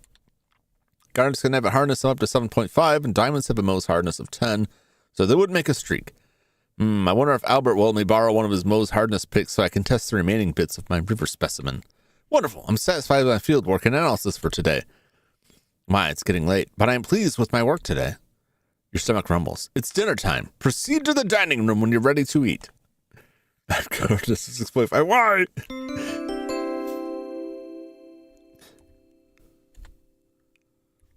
We got our samples. Go to dining room. So someone stole Albert's stuff and they just want him out of there. It's about to get what? Ha! The sooner that one's gone, the better. Okay.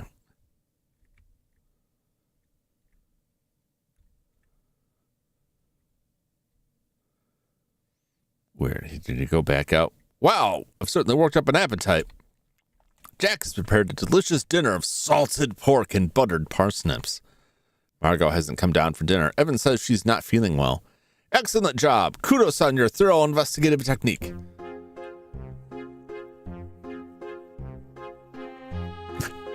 Pardon 2.0.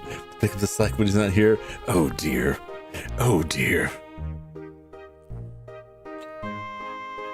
I thought it was safe because Perhenmo gets up early in the morning, so he's usually not around for that long. Now I got Ryan to worry about. God help us all. So Albert, I heard your field kit has gone missing.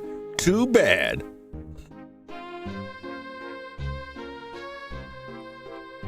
Albert narrows his eyes. Mr. Richards, you must realize this is merely a delay, nothing more. See, I don't know about that. There's a war on. Canada might have bigger fish to fry soon enough. I got a feeling all this could get forgotten about. Well, I won't have my possessions stolen.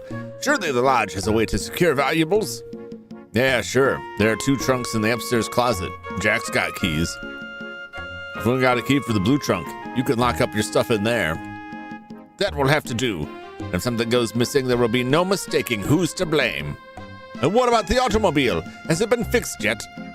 Jack and I have looked at the automobile.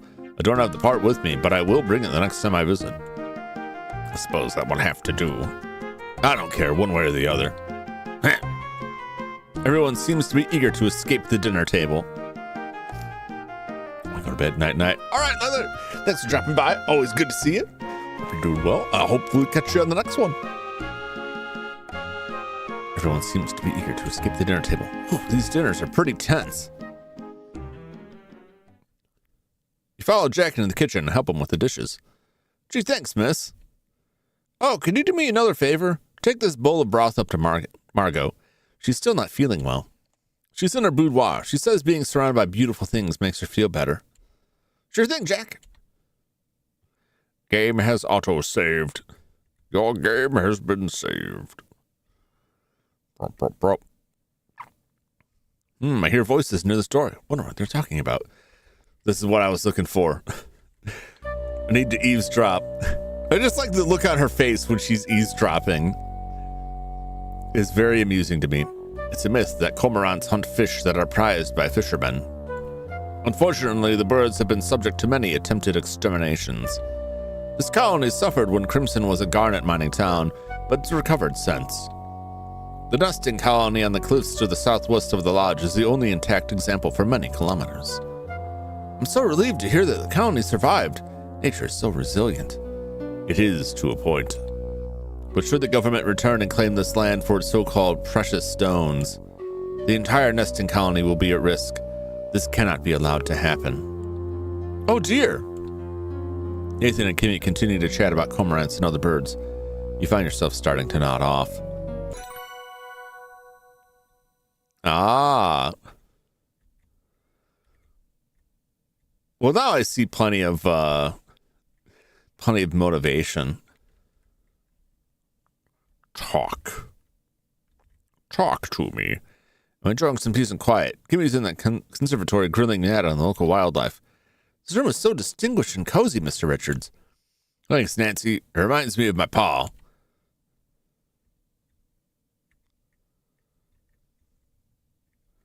suppose I should ask him about something, but I'm going to ask him about... She's my gal! Okay.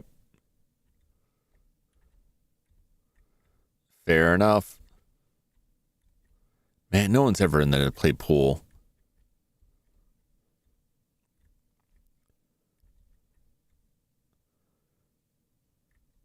I'll find more people to eavesdrop on. Sooner or later, we're going to hear like, and that's where we'll dispose of the bodies. But we'll talk about more later.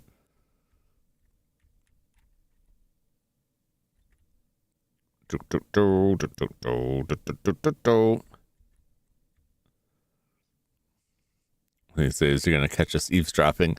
We did get caught once, but like nothing really happened, so it just emboldened me to continue trying.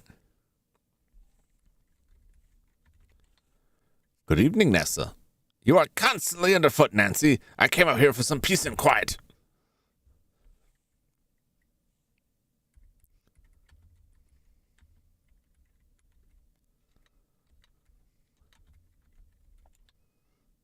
Oh, I can't. All right, we'll just...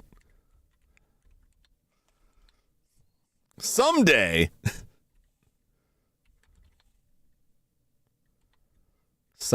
I'll be able to get rid of that old bag. Get her down on the river. I want to see what he's riding. Hi, Corvus. What are you up to? I'm doing important work right now and require privacy. Damn it.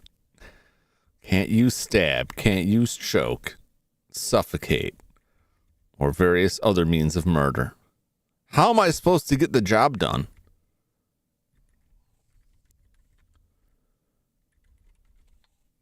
Are you feeling okay, Margot? Today, my body aches a bit. I've been feeling a bit under the weather recently. I will probably feel better tomorrow. I wonder if she got pregnant.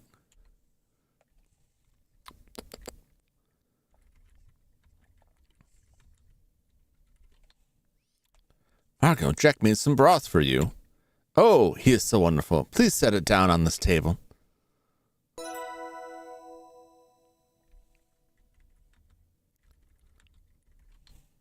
Jack is a good man. He works so hard every day, but there is much to do. Evan ought to hire another man to help Jack, but there is no money for that.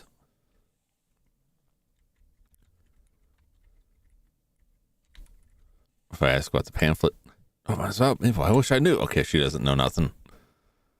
I'll find it eventually.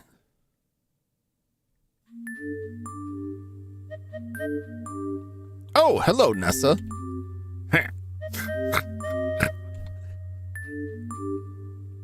Poison. Poison it is. I hear voices in this doorway. I wonder what they're talking about. Listen. Doorway, glass. Fortunately, it doesn't accomplish anything.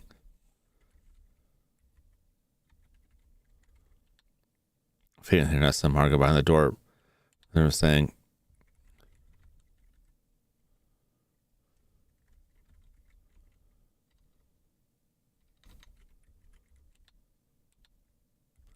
do I not have the tumbler anymore?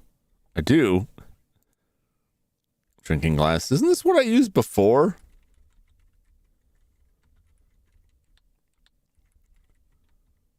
Maybe I'm not close enough to the door.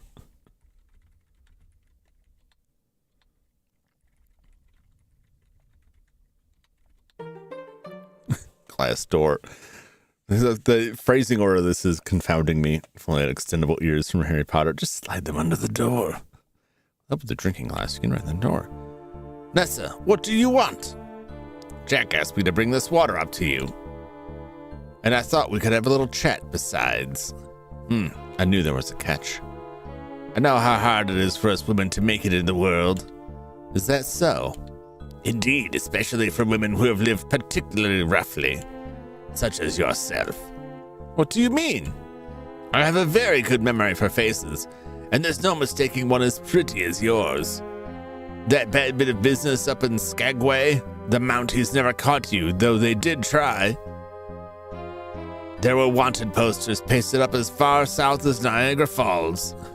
Break it off with Evan and leave Crimson, and maybe I won't tell. Ha! The things I've seen, the things I've done, you don't frighten me, you old hag. You will get nothing, do you hear me? I will make sure of that. Skagway was lawless because people looked the other way. But up here, there is no one to see what could happen. Watch out. Ooh! Oh, I like Margot. I figured as much. Silly little gold digger, you watch out. I can't wait until we stumble upon Nessa's dead body.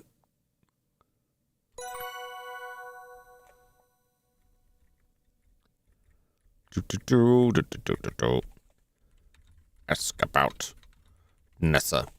She needs to leave. She is not welcome here. Ask about Skagway. Margot narrows her eyes and hesitates before she speaks. I may have not been entirely honest about Skagway in the past, but it is a dangerous place, take my word for it. I will not speak more on it. I don't know how she's feeling. I've lost my appetite, I'm afraid. This water will be enough for me. Drink water. So please leave that where it is. I'm not feeling well, and I'd like to have some water nearby. You're going to be poisoned. She's going to get poisoned. Margot's drinking glass. It's spotless and shiny.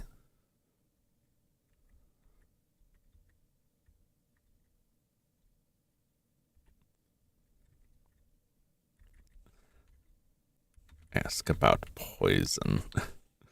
Arsenic is considered a poison, but it does have its uses. It's not bad in essence, just how it's used. I wasn't expecting her to have an answer. Well,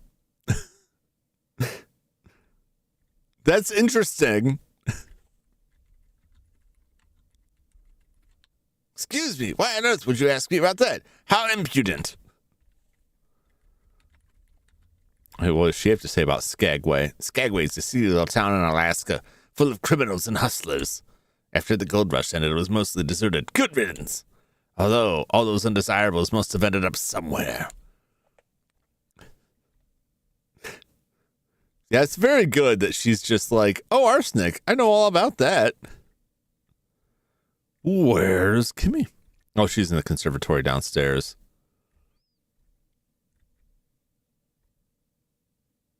Where's Albert?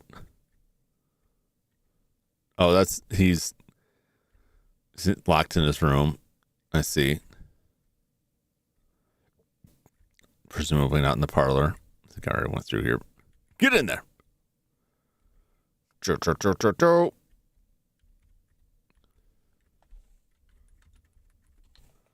Nancy, you should have seen the cormorants today. They were stunning. I was there multiple times. What's wrong with you? I think I might have heard some ducks by the river, too. I'm standing right behind her, blowing in the duck call. I think she may have some sensory impairments. Oh, how nice.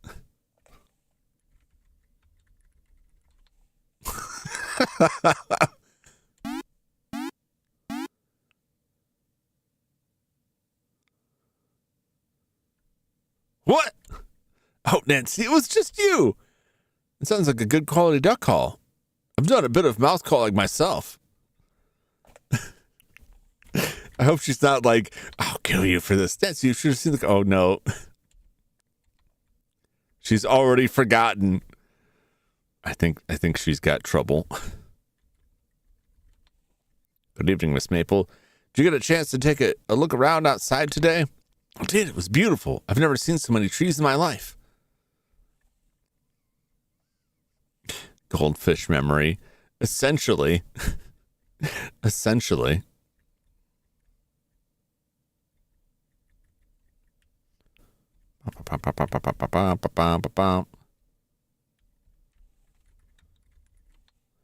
Hello, Jack. Busy with these issues. Can't talk right now. Okay. What do you know about poison? Poison? Like rat poison? We don't have any of that. No rats here. Biggest pests we have are flies. Strips of flypaper deal with flies. The stickiness traps them. What's in the flypaper? Never bothered to read the label on the box. The print is tiny. There are boxes of flypaper out in the shed, I think. If you want to examine the labels yourself. He just wants me to go to the shed so that he can hide my dead body in the shed. Did you see the body bounce outside?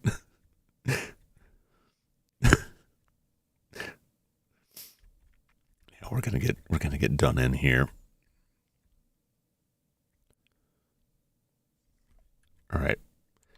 What's in the notebook? Ask Albert about kit. We talked to him about the kit. Gave broth. Give bowl to Jack. Oh, I should get that. I'm Skagway. Is looking for her. That's us trying to blackmail Margo with this info. What if I ask Jack about Skagway?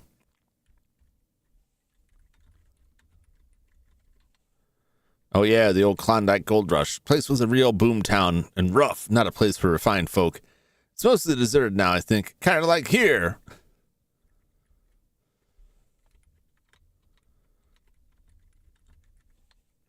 Yeah, that right now. Okay. Maybe I go grab that bowl and bring it back down.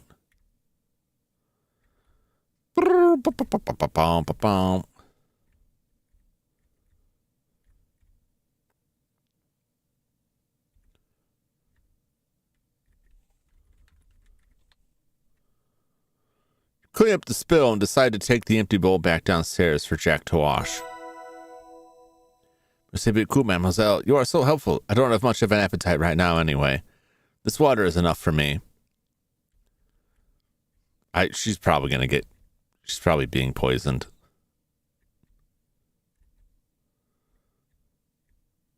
Or she's got some other health problems. Something is up with her.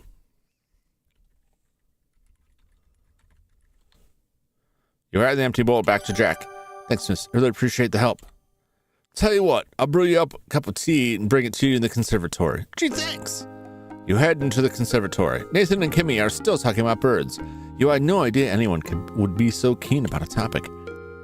Jack brings you a piping hot cup of chamomile tea from flowers he grew himself. The combination of the warm tea, the comfy couch, and the slightly boring conversation lull you to sleep.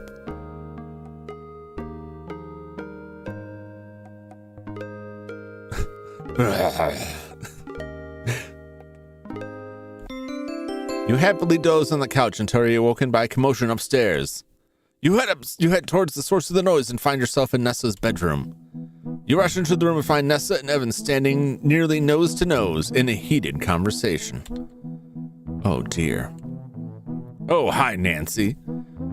Someone stole my ruby brooch. I demand you recover my brooch and bring the perpetrator to justice. There are so many suspicious people milling about. You mean besides you? Nathan, for one, it's obvious that he's hanging around just waiting for you to die, so that he can finally get his hands on all of this. And then there's Margot. Enough. It's clear that Evan is at his limit. His eyes flash with anger momentarily, but fades just as quickly. He grimaces, shrugs, and then looks away. I got my hands full as it is. Curio smashed too. Bunch of stuff's gone. What? Some of that's mine! Someone's robbing me blind. How dare you? You probably misplaced your brooch. As for the curio, I bet you smashed it yourself because I told you I'd lost the curio key and it was locked up tight. I know you're here to get what you think you're owed any way you can. So don't expect any of my help. I'm done with this. Keep your voice down, why don't you? Marco's resting. Nesta could have just faked this. Yeah, probably. Because they're looking for the will, so they're probably smashing the place up. I'm going to go check on her. Don't get me involved. I should take a closer look at the jewelry box. And I should also examine the curio cabinet in the room I'm sharing with Kimmy. Oh, I remember reading a mystery novel where fingerprints helped solve a crime. I have dust. I have powder for that. Chapter 3, Investigations. I won't take that up, but I gotta save this for now. I have to be up somewhat early in the morning, so I can't go too late tonight. So I'm going to close out that game for this evening. I'm enjoying this. I like this cast of characters pretty well so far. I'm getting getting wound up sometimes by just the order of the prompts, but I really love the artwork a lot. I think it's really great, and I like the music. I like the sound. They really did a really good job on this. It's from Julia Minamata. I don't know if I'm pronouncing that properly. I gotta look at the credits. I should look at the credits before, because I don't think it's like just one person. But I think it's mostly one person. Actually, we can look at the credits right now. If I open it back up, you can just look at the credits on the front page of it. I think so. In the menu, credits. All right. Design, writing, art, animation, programming. Julia Minamata. Music composed, performed by Dan Politcal. Wow, did her own fonts for this. It's Adventure Game Studio, MacPort. Had a consultant. It looks like, as far as like the game development, it looks like it really was just her, which is really impressive. I mean, I think she used, I'm not trying to like minimize it. I think she used the Adventure Game Studio, which is like a toolkit for building adventure games, but that's still an accomplishment. And it's not like that makes the art for you or anything. So pretty impressed.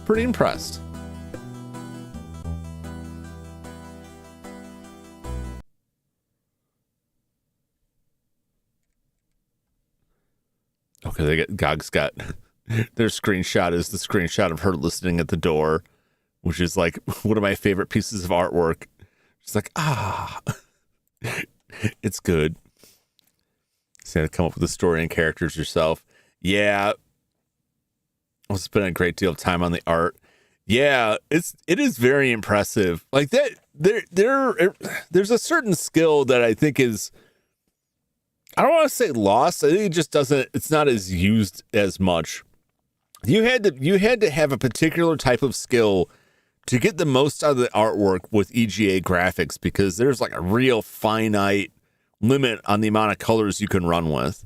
And they used a lot of like really elaborate tricks to make it appear to have more colors than they could actually display. So getting like a good level of detail or recognizability out of like the low scale graphics is really impressive.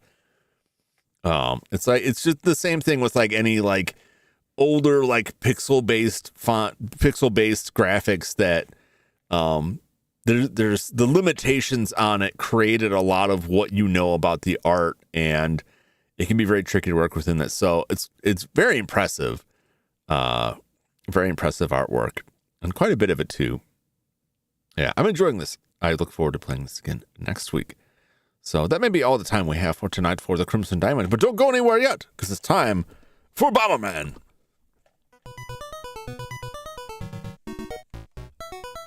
It's getting used to him no longer saying bubble bobble every time.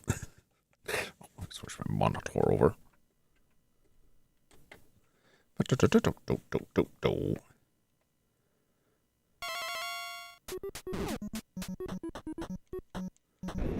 We still got the wall walking. Oh, my, you know what? I'm giving myself a do-over.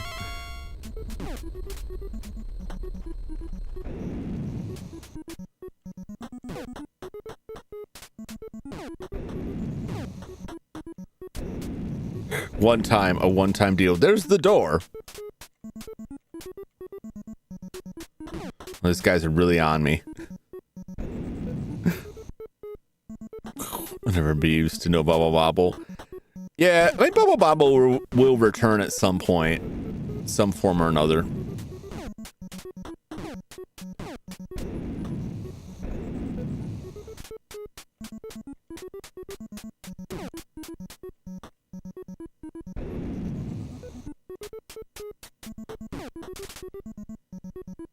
Come on out.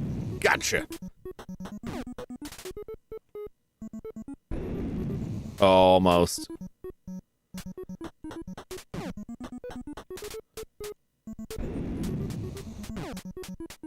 Come on down.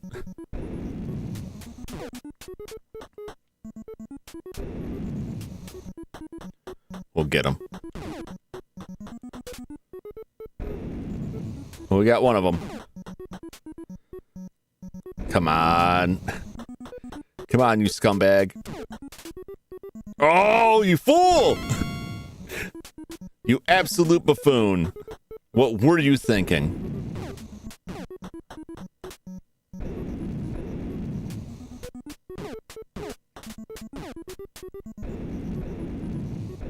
I don't think we saw power up yet.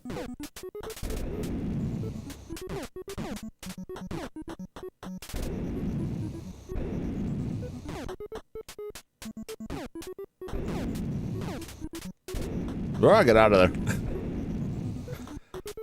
Yeah, sometimes you get the doors really, really quickly. Which can sometimes be a bad thing if you get it really soon. And why it can be a bad thing is that if you've got a bunch of enemies around you and you get the door, it can make it a mess to try and like deal with enemies without blowing the door up, which just causes more enemies to show up. How much time? I got plenty of time here. Just trying to see if there's any power-ups. Oh, there is. That's probably it. This is the one that lets me walk through bombs.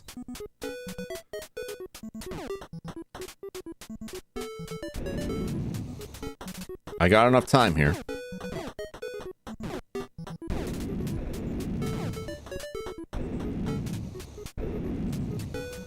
I don't know, I just like to blow everything up in the level. How many power-ups are there? So there are some that are like secret hidden power-ups that I haven't gotten because I can't remember what they are. And some of them are like walk around the entire outskirts on certain levels. We can set those aside. There's power-ups that increase the range of your explosion, power-ups that give you more bombs. There's a power-up that lets you walk through walls, the power-up that lets you walk through bombs, the power-up that gives you remote bombs. I don't know if the original Bomberman has the other power-ups that let you throw bombs or kick bombs. I think there's one that makes you go faster.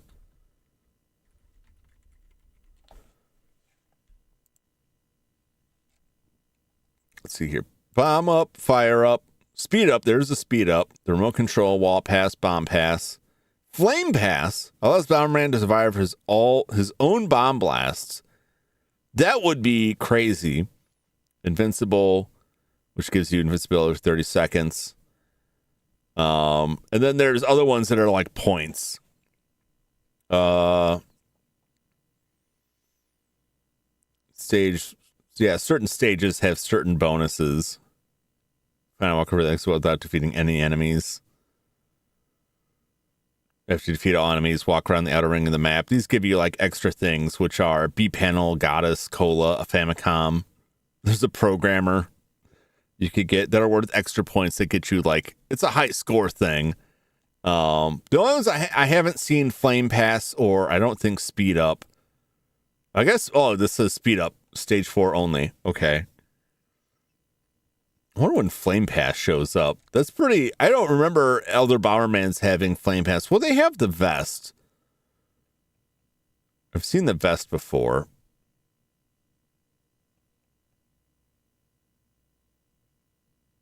I don't know when it would show up exactly.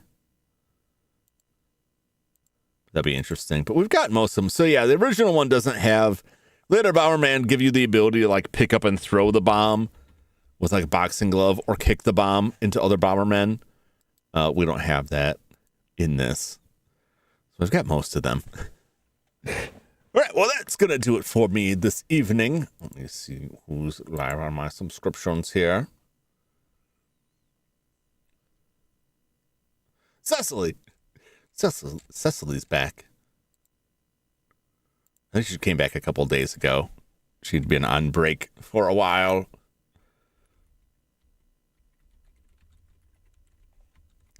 But Cecily Pulicinella is playing Secret of the Mimic. Secret of the Mimic ending. Secret of this number 6 on that. So if you're interested in that, go check her out. Cecily is great. She's very funny. Adorable puppet VTuber. So go ahead and check that out. Give her a like, give her a sub. I'll be back tomorrow night for more RoboCop. And then Thursday for more Star Ocean, of course. Sunday grind. So I hope to see you there. Gonna do dishes and crash. Get them dishes clean. I gotta go fold some laundry.